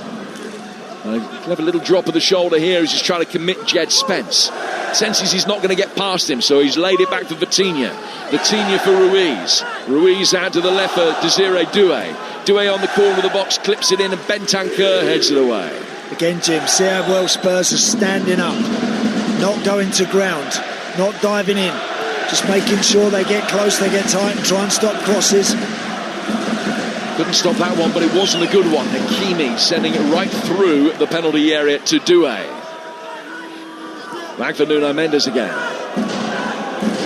Doué on the PSG left, trying to commit Porro and then fouling him. Spurs free kick, they'll be in no hurry to take this. It does give PSG the chance to make the change up front. Doué's going to come off now, and Gonzalo Ramos will come on to replace him. Ramos, who scored against Real Madrid in the semi-finals of the Club World Cup. He's only got 3 goals in his last 21 Champions League ties, though. Does have a hat-trick in the World Cup to his name. Will he be able to conjure up something late here? Ramos on for Doué with 13 minutes left, Andy. Yeah. So Mbaye looks like he's going to go out on the left side. Ousmane Dembele's coming out over to the right side. Gonzalo Ramos, as you would expect, up the middle. They've had good possession, PSG. The best bit of, I think, serious possession probably in the whole game, but without really working Vicario. And 1 or 2 of those shots that were just offside when the ball went in the back of the net, so obviously didn't count, but they just need to try and work the Tottenham goalkeeper a little bit more. Well, some extraordinary late drama in the League Cup last night, particularly at Wrexham. There has been tonight at Barnsley as well, with Owen Devonport equalising for Fleetwood in the 4th of 7 added minutes there. And that one also now heading for penalties. Barnsley 2, Fleetwood 2. Winners of that home to Rotherham in what would be a local derby if Barnsley were to win it. Sheffield Wednesday still winning at Bolton, that's in stoppage time. And Cheltenham nearly beaten Exeter, they're 2 up in stoppage time. Huddersfield, Leicester 2-2 in the 5th minute of stoppage time. Live right now over on Talksport 2 for a penalty shootout incoming. And Birmingham 1, Sheffield United 1 with 11 minutes to go. Dembele with great skill here in Udine. Little nutmeg gliding his way past Bentancur. Spurs clear, but Hakimi's won it back. Matisse Tell ready, stripped, and he'll be on in a moment for Tottenham. 2-0 Spurs lead with 12 left. PSG around the edge of the penalty area, as they have been for the last 10-12 minutes of this game. Dembele's got it inside the box, trying to take on Spence. Really good block from the former Middlesbrough defender. Yeah, good tackle, Jed Spence. Just kept his eye on the ball. Hakimi. Low right-footed cross from him. Van der Ven sweeps that one away. Spurs going to make the change now, yeah. So we're going to see Tell for Kudus. What are your thoughts on Kudus' debut today? Yeah, I think he did well for the first half. I haven't seen quite so much of him in the second period, but worked very hard. Yet another goal at the top sheet. Mark Wilson. It's an equaliser in added on time for Bolton, and it's an absolute screamer. Amari Kozia-Dubry has curled one in from outside the edge of the box. Keeper helpless. Bolton 3, Wednesday 3. Cheltenham have beaten Exeter 2-0. The other 4 ties, all heading for penalties at the moment. Right-footed shot here from Vitinha, way over the bar. Under a little bit of pressure there from Dominic Solanke as well. Did well just to charge across and close him down there. What do Spurs need to change to try and wrestle an element of control back in? I think they'd like to, obviously, Jim, but what they listen at 2 up on such an evening as this, where it's been ferociously hot. I think obviously now it's about conserving energy, but still just maintaining their shape, their discipline without the ball. That's the key now. If they do that, they'll get over the line here.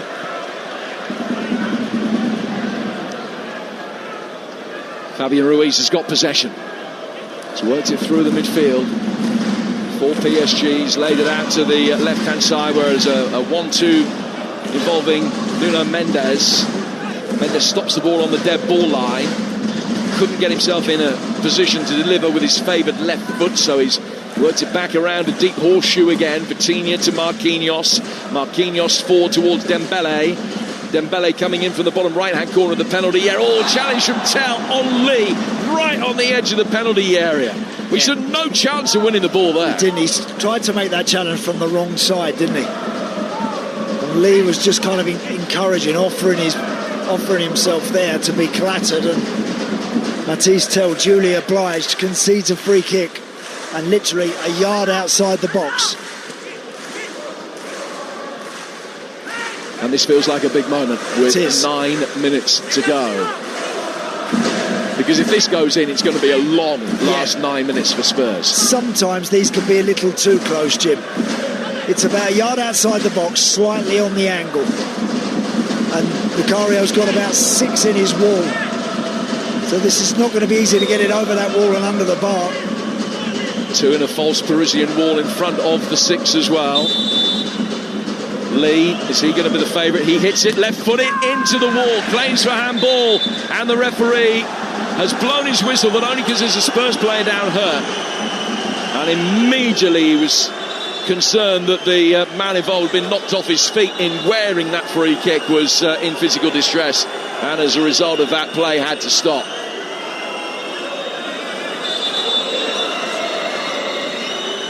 I mean, it's a fearsome whack that Porro has taken. He hasn't taken it in the face, having seen the replays, just taken it on the upper shoulder. Took it on his shoulder, yeah. But like a lot of people nowadays, Jim, I don't always like the way that sometimes the game is automatically stopped when players go down holding their face and it hasn't hit their face. That's something I'm afraid we're having to live with at the moment. But I don't blame Pedro Porro there. Ferocious strike, got his body in the way of it. The referee immediately stops the game, and of course that relieves all the pressure. They've gone to penalties over on Talksport 2, Huddersfield against Leicester. Now that shootout ongoing. They've also gone to penalties at Barnsley after Fleetwood's stoppage time equaliser, and at Bolton after the Trotters got it back to 3-3 at home to Sheffield Wednesday with that Kozia Dewberry goal in stoppage time. So 3 shootouts tonight, and at St Andrews they're 6 minutes away from a 4th. Spurs hoping this one doesn't go to a shootout. No extra time here if PSG can score twice. They're in possession again inside the Spurs penalty area, and it almost came Ramos's way. Tottenham could poke it clear out as far as Pacho. Can't remember the last touch of the ball that Spurs had to find a teammate in PSG's half of the pitch. It's a while ago, you're right. That was a lovely run from Mbaye down the left side. Cut that ball back, and very nearly Gonzalo Ramos was there to pounce and get on the end of that. Spurs leading the Super Cup by 2-0 with 6 and a bit to go, but they've got a corner to defend. Another handball shout from the PSG Ultras behind that goal away to our right. Not so much from the players, they knew that was going to be a corner rather than a penalty. It's the 5th corner of the night for PSG. It'll be taken over on the left-hand side. 6 minutes to go.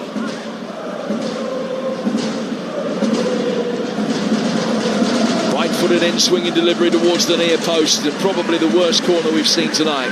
Porro heads it away easily. Out for another throw for the men in dark blue. Still well inside Tottenham territory. They've actually worked it back to halfway. The ball didn't quite go into PSG's own half. Pacho controlling on halfway. Soon with Dembele. Dembele with a right-footed delivery. Ramos in the right place, but it was just headed out of his flight path. Now Lee, and he's pulled one back. And it is game on again. Really good strike from Lee Kang-in. Spurs haven't won this yet. 20-yarder drilled into the bottom right-hand corner. It's PSG 1, Tottenham 2. Beautiful goal. Wonderful strike from Lee. Really was. Since he's come on, actually, he's been trying to get involved. He's always had the ball at his feet. That's the first time we've seen him on that left foot, been able to get in front of him and have a go, and he struck it beautifully. It was a vicious cross from Dembele. Actually, it was well defended.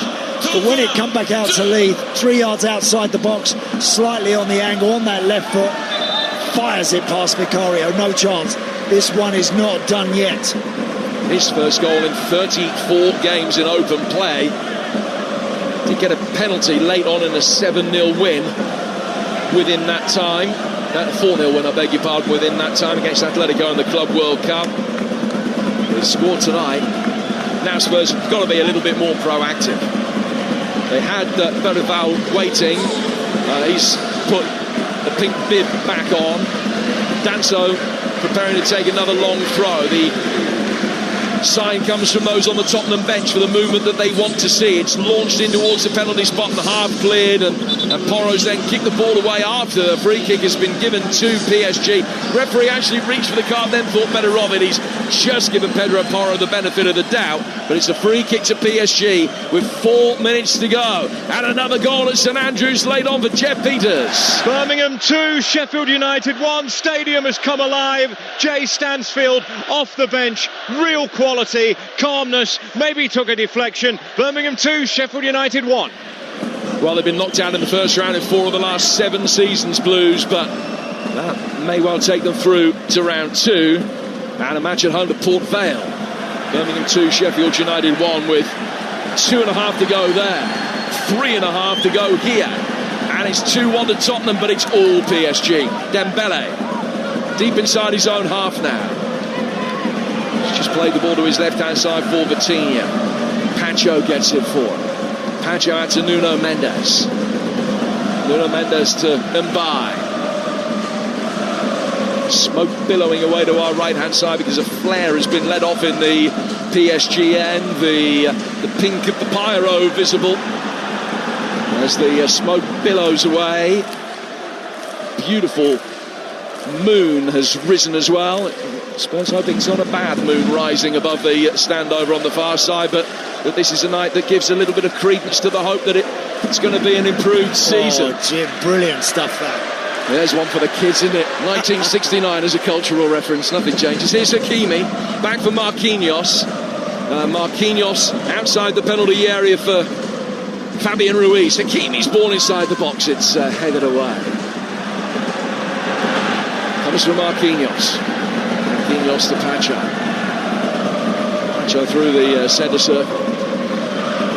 Here's Vitinha to Hakimi. Hakimi towards the edge of the penalty area for Dembele, who has won a corner with a right-footed cross that's blocked by Spence. He's actually been better, Ousmane Dembele, when he's drifted out to the wide right position, because he's put some really clever deliveries into the box that have had Tottenham's defenders backpedaling.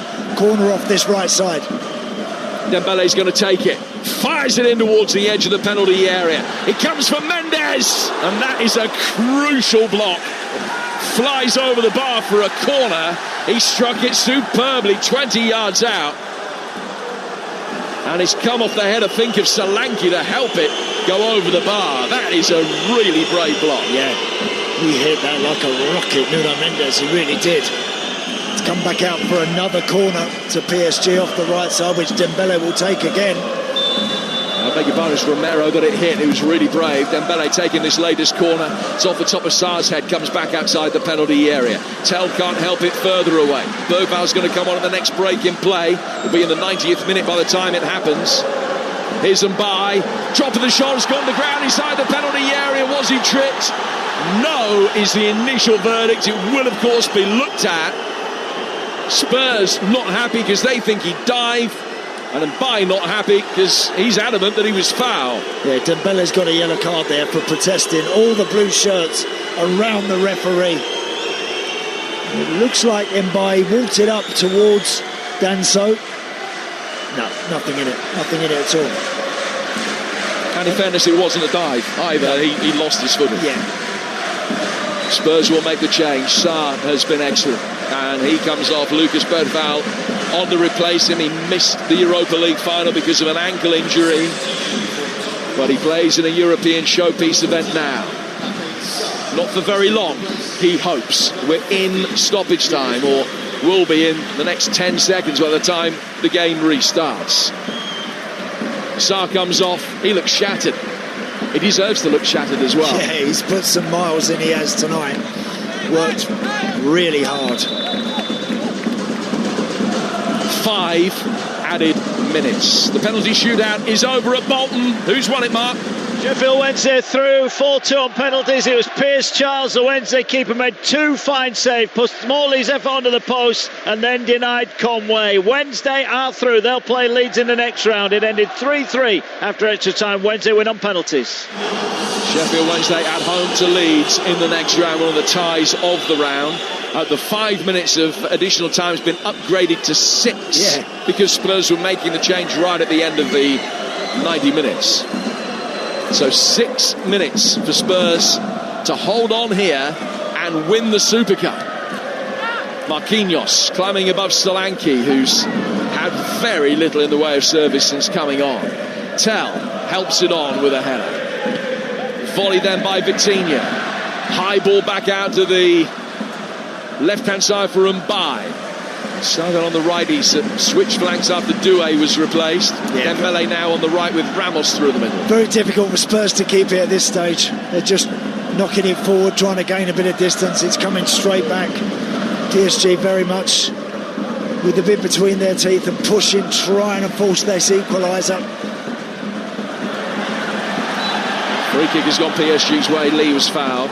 Palhinha is kicking every ball. He's gone off, but he is almost on the touchline. He hasn't got a bib on or anything. That must be quite off-putting because he's so close to the touchline that he's almost looking like an additional Tottenham player. He's been told to sit down by the fourth official now. 4 minutes left. 2-1 Spurs.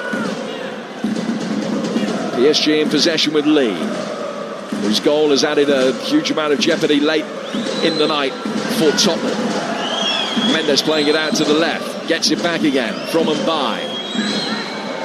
Ramos trying to make a darting run in behind Romero, who's had a fine game. It's cleared before the cross could find the 6-yard box. Marquinhos to Vitinha. Vitinha coming forward towards the edge of the penalty area. Hakimi nudged away from him well by Solanke's going to chase after it. Was never going to get there. And it's come off Bentancur and goes out of play for a throw. He's worked hard tonight, Rodrigo Bentancur. He's done that well too.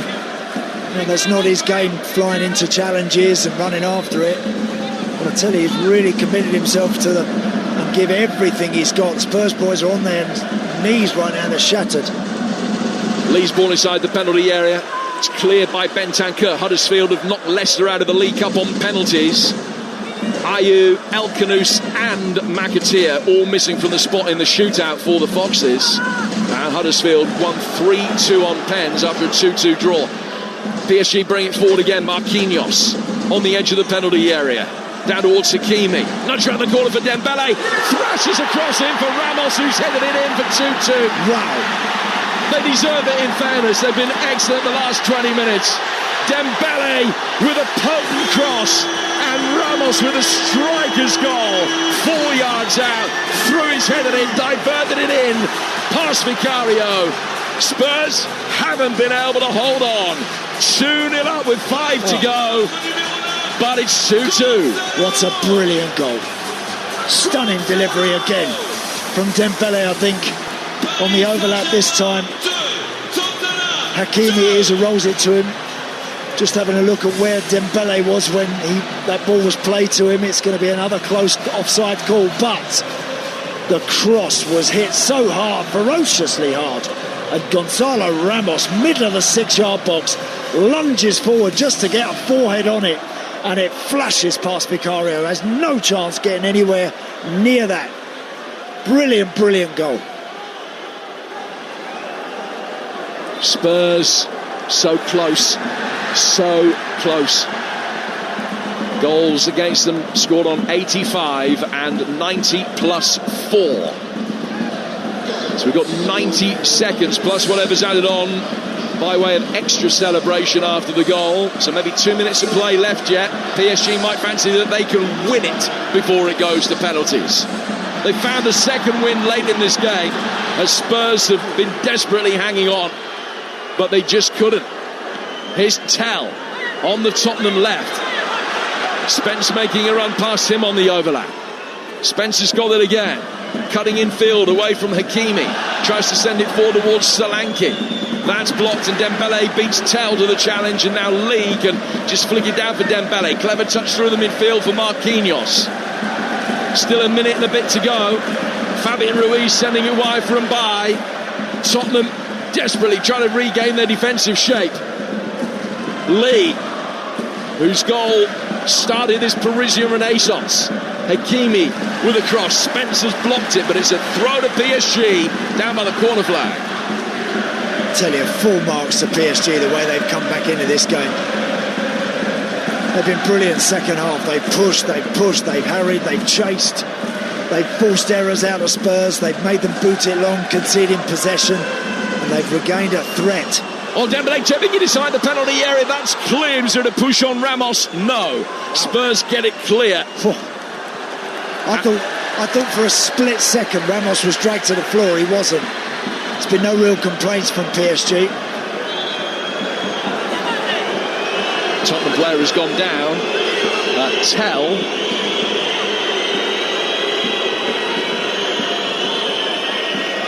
In fact, it's Romero. Just a touch of cramp. Possibly tactical cramp. 6 minutes are up. Maybe another 30 seconds when we restart. But I would say 30 seconds at the most. Spurs close to getting this to penalties, but 10 minutes ago, they would have been so frustrated if you'd said that this was going to go to spot kicks. And they haven't got it there yet. They have now. Full-time whistle goes. And Paris Saint-Germain have fought back valiantly. They were very poor for 65, 70 minutes, but they found a way back into the game. By that stage, they were 2 down to goals from Van der Ven and Romero. Spurs centre-halves scoring from set pieces, but Lee and Ramos struck late. We go to penalties here in Udine. PSG 2, Spurs 2 in the Super Cup. Bringing those penalties live here on Talksport. The sports bar is going to have to wait a little bit longer. Before I talk to Andy Townsend, let's round up what's happened here at St Andrews, because Birmingham are through, Jeff Peters. Yeah, Birmingham 2, Sheffield United 1. Jay Stansfield off the bench to see Blues progress. His winning goal 3 minutes from time showed real composure to create the opening. Clever turn. His finish took a deflection beyond Davis. Gus Harmer's sensational equaliser looked like it was going to go to penalties. Controversy around it though, as the ball struck Gavin Ward moments earlier. The referee didn't stop play. Harmer maybe a yard inside the Birmingham half. He let fly with a long ranger which sailed over Beadle. Blues had led early through Kyogo Furuhashi's 5th minute tap in. Then Harmer's equaliser, 20 to play, their first shot on target, but Stansfield with the late magic, and Blues will travel to Port Vale in round 2. Birmingham 2, Sheffield United 1. Well, elsewhere tonight, Barnsley 2, Fleetwood 2. Barnsley win it 5-4 on penalties. They're home to Rotherham in the South Yorkshire derby in round 2. Bolton 3, Sheffield Wednesday 3. Sheffield Wednesday 3 through on penalties, 4-2. Sheffield Wednesday leads in round 2. Cheltenham 2, Exeter 0.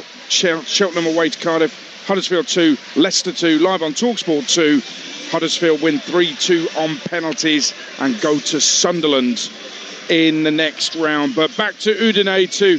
Andy Townsend, the former Ireland captain. Spurs had it and lost it, and now they've got to go and win it on penalties. But they sat back, didn't they? An Arsenal supporting mate of mine has just messaged me. They've gone back to being Spursy. A little bit harsh. They might win the shootout, but to be 2-0 up on 85 and not win it, Spurs will be gutted. They'll be disappointed, they'll be gutted. I think we have to give enormous credit to the team they're up against, because that's the mark of a champion, that's the sign of a proper team.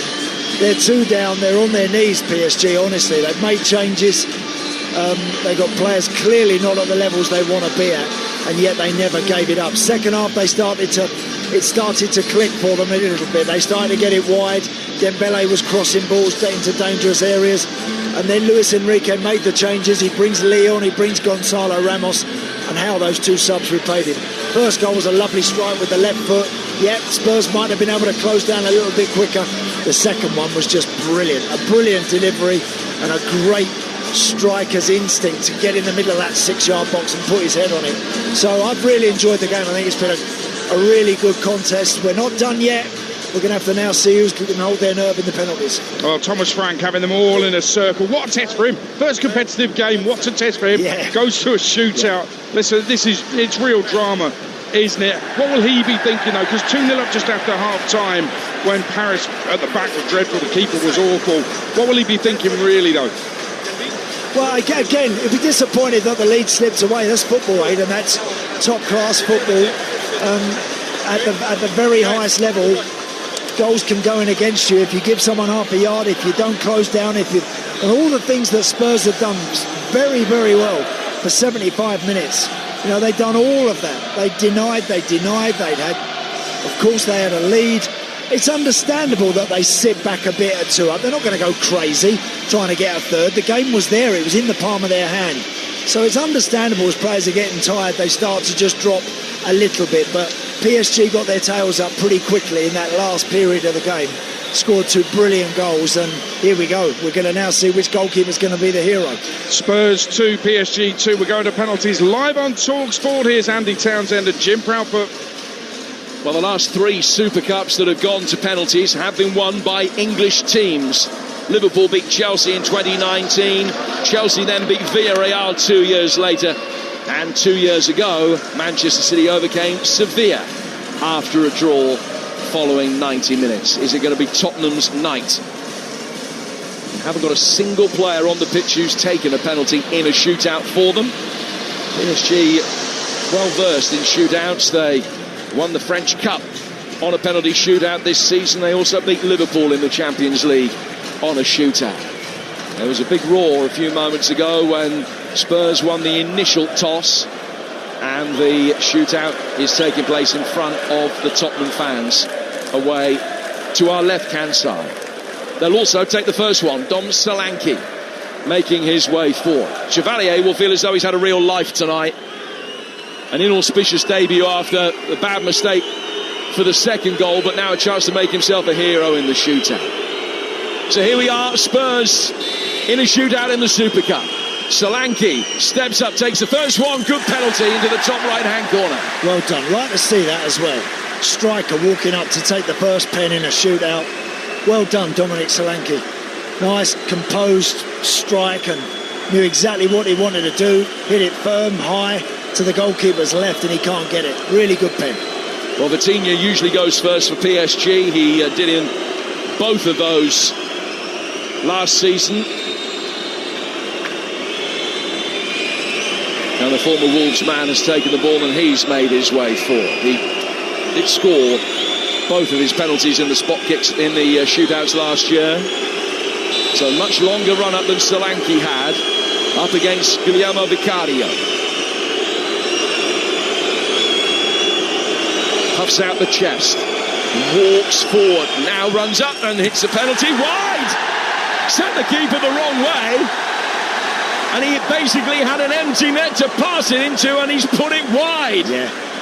I mean, he crept up to the ball there, Vitinha, like he's coming home at 2 o'clock in the morning, not wanting to wake anybody up. I mean, he just literally tiptoed up to the ball and then waited for Vicario to commit. Did everything right, but stuck it wide of the post. There was a delayed reaction from Vicario because he was convinced he'd been beaten. And then heard the ball thump back off the hoardings. Next up for Spurs, Bentancur. 1-0 to Tottenham after a penalty apiece. Bentancur, little stuttering run-up, good penalty. And Chevalier went the right way. But even with Maurice Chevalier on his shoulders, they wouldn't have saved that. He dived to his right-hand side and it beat him for pace and power. Great penalty. Lovely hit as well. Right foot from Rodrigo Bentancur, dragged it across his body. Again, good height into that far corner. I tell you, look, I don't want to preempt anything here, but when Donnarumma's standing in the goal, he feels it. Chevalier doesn't. And I tell you, when you're taking penalties against some of these guys, you've got a giant of a guy in there. It can make the job a little more difficult. PSG sticking to their tried and tested batting order in these shootouts. It's Gonzalo Ramos going second. He hits it right-footed, straight down the middle into the roof of the net. Really good penalty, that. 2 penalties apiece. It's 2-1 Tottenham. They've still got the advantage. Yeah.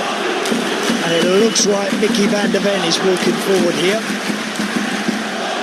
Got it all up and running for Spurs earlier this evening with that clever finish with his right foot. So he's tasted it already tonight, knocking one in the back of the net. Now we need him to step up and do another.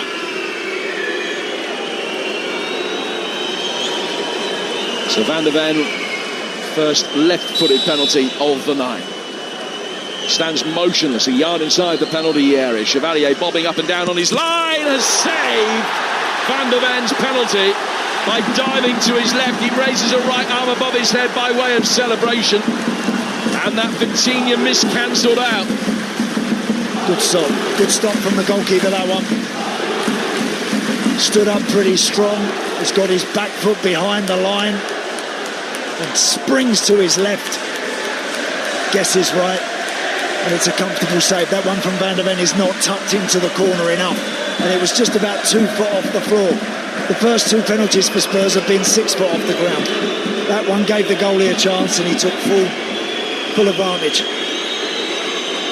Dembele scored both of his spot kicks in the shootouts last season as well. And he runs up and has sent Vicario the wrong way. Actually put the ball pretty centrally after Vicario had committed himself. And so it's 2-2 after 3 penalties apiece. Yeah, nice pen that one from Ousmane Dembele. No stuttering of the run-up.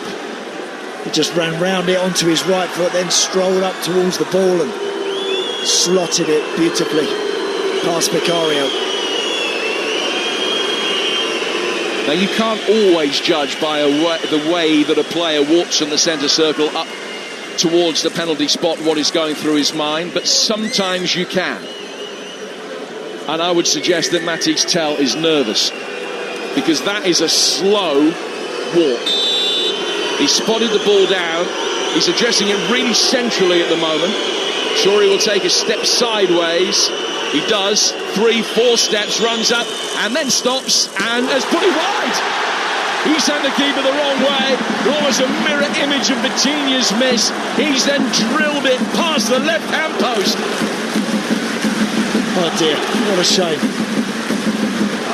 This time Matisse Tel, he copied Dembele's run completely, but stuttered as he come up to the ball. Honestly, I don't know what the numbers are in terms of players that miss, that do that, but I do think it overcomplicates it a bit, I really do.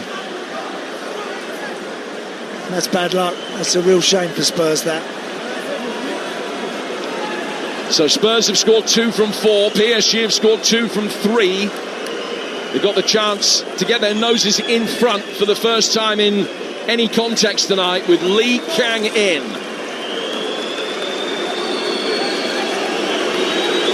South Korean, who scored a superb goal 5 minutes from the end of normal time to start the fight back, and his penalty has given PSG a 3-2 lead after 4 spot kicks apiece in the shootout. PSG are nearly there now. Yeah, great penalty. Again, just a deliberate run up, head down, knows exactly what he's doing, picks a spot, and comes up to it pretty quickly and hits it hard beyond Vicario into the corner, and it's all on Pedro Porro right now. So here's pressure. Porro, handed the ball by his goalkeeper, has to score. The referee just making sure that the placement of the ball is legitimate. Porro puts it down very deliberately, measures his run up 5 paces back, eyeballs the goalkeeper from distance, stands motionless still, shuffles to his left, hits it right-footed. Great penalty into the top right-hand corner under pressure. So Spurs still alive, but Vicario's got to save this next one. Yeah, great penalty that from Pedro Porro. High to Chevalier's left. The goalkeeper dives right. Wouldn't have saved that anyway. Donnarumma might not have got near that one. Great pen. Come on, we need the goalkeeper now. He's got to get something on this. All eyes on Guillermo Vicario. Nuno Mendes is the PSG player that's trusted with completing the job. Can Vicario make the save? No, he can't. PSG have won it. Spurs 5 minutes away in the Super Cup with a 2-0 lead, but it's the European champions that have got over the line. Tottenham Hotspur heartbreak. Conceded 2 late goals, and then, having led in the shootout, can't see the job through. It'll feel as though they've lost this twice. Tottenham looking for a second major trophy in the space of 3 games, come up agonisingly short. And in many ways it was such a good start to Thomas Frank's reign. Certainly plenty of light visible at the end of the tunnel, but they backed off late in the game. They gave PSG hope. Lee scored 1. Ramos brilliantly got on the end of the Dembele cross to make it 2-2. And after Vitinha's missed penalty had given Spurs some hope, Van de Ven saw his effort save, Tel missed, and PSG have beaten Spurs.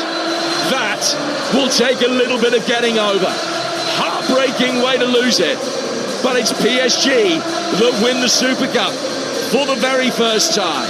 PSG 2, Tottenham 2, Paris Saint-Germain win 4-3 on penalties.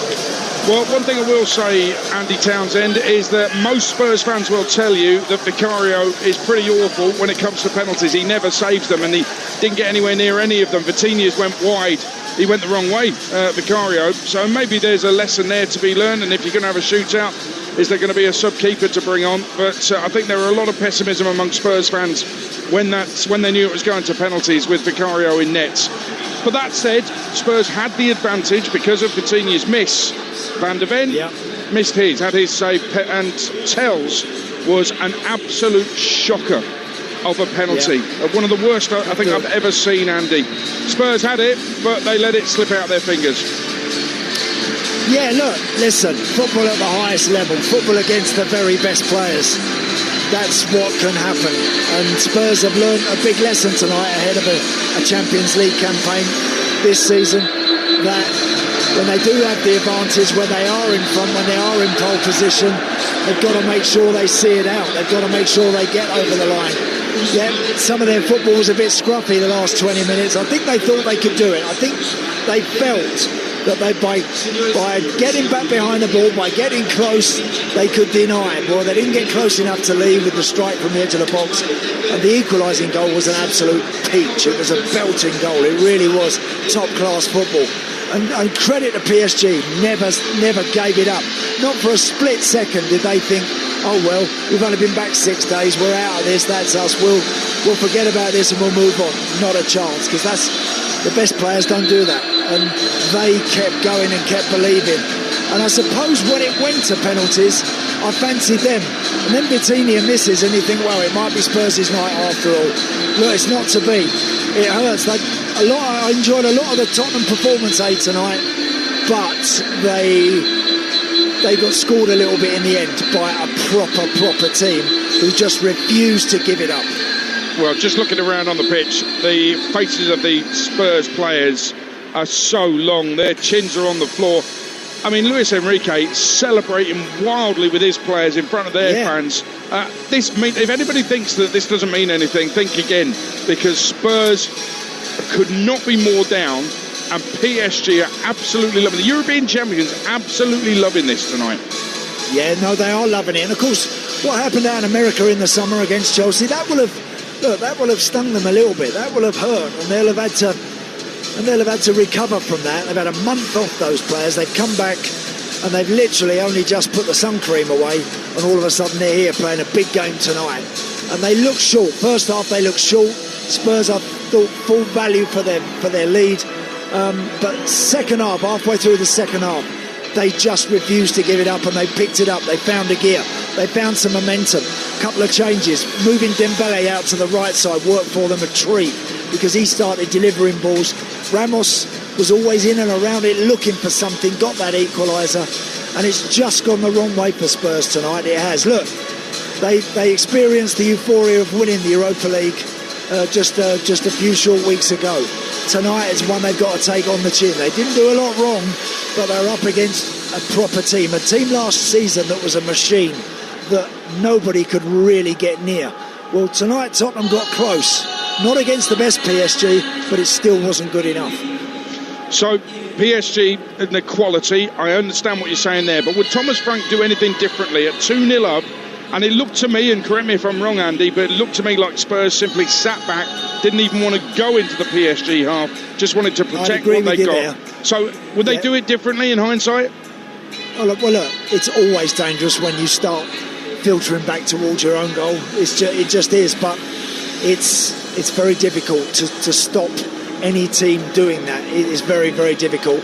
Sometimes when subs come on with a bit of fresh legs, it can give you a bit of added impetus, but the only subs with the fresh legs that made a difference was Lee for PSG. I thought he was excellent when he came on, and Mbaye, the other young boy, 17-year-old. Jim mentioned him when he came on. Now all of a sudden he looked a real threat. He really did look dangerous. So it was those boys that looked like they were making the difference. Spurs were trying to see it out, and unfortunately they got caught, and that one's got away from them tonight. But I think there's a fair bit to be admired about their performance. It's just a real shame it ends that way, but that's what the best do to you. That's why they are what they are, PSG. And they've been years suffering. They've been years suffering in the Champions League and trying to get to the status where they are today. And they're not going to let it go easy. They're not going to relinquish that in a hurry. I thought they were excellent in the end. In the end, yeah. Spurs, though, overall, can they feel more positive going into the new season? I think they can. Look, I think when they get back tomorrow, dust themselves down, they'll know they're very, very close to what would have been a really good night. Not the most incredible night of their lives, far from it. They had that a few months ago with the Europa League, but this would have been just really nice. A confidence booster going into the first game of the season. It's just got away from them. That's what happens. Big boys football, top class football, that's what happens. You think you've got it in the palm of your hand and you blink and it's gone. And that's what's happened to Spurs tonight against a team that just refused to give it up. Andy, great stuff. Thank you very much, Andy Townsend. Jim Proudfoot live from Udine in the stadium as Spurs were 2-0 up on 85 minutes and ended up losing the Super Cup to Paris Saint-Germain. Arteta and Arsenal fans relieved. Fans of the world champions Chelsea will have enjoyed it. Spurs 2-0 up and messed it up. They were even leading the penalty shootout and blew it. Thomas Frank, welcome to Tottenham Hotspur. Sports Bar's next on Talksport. Get your calls in 03717 223344.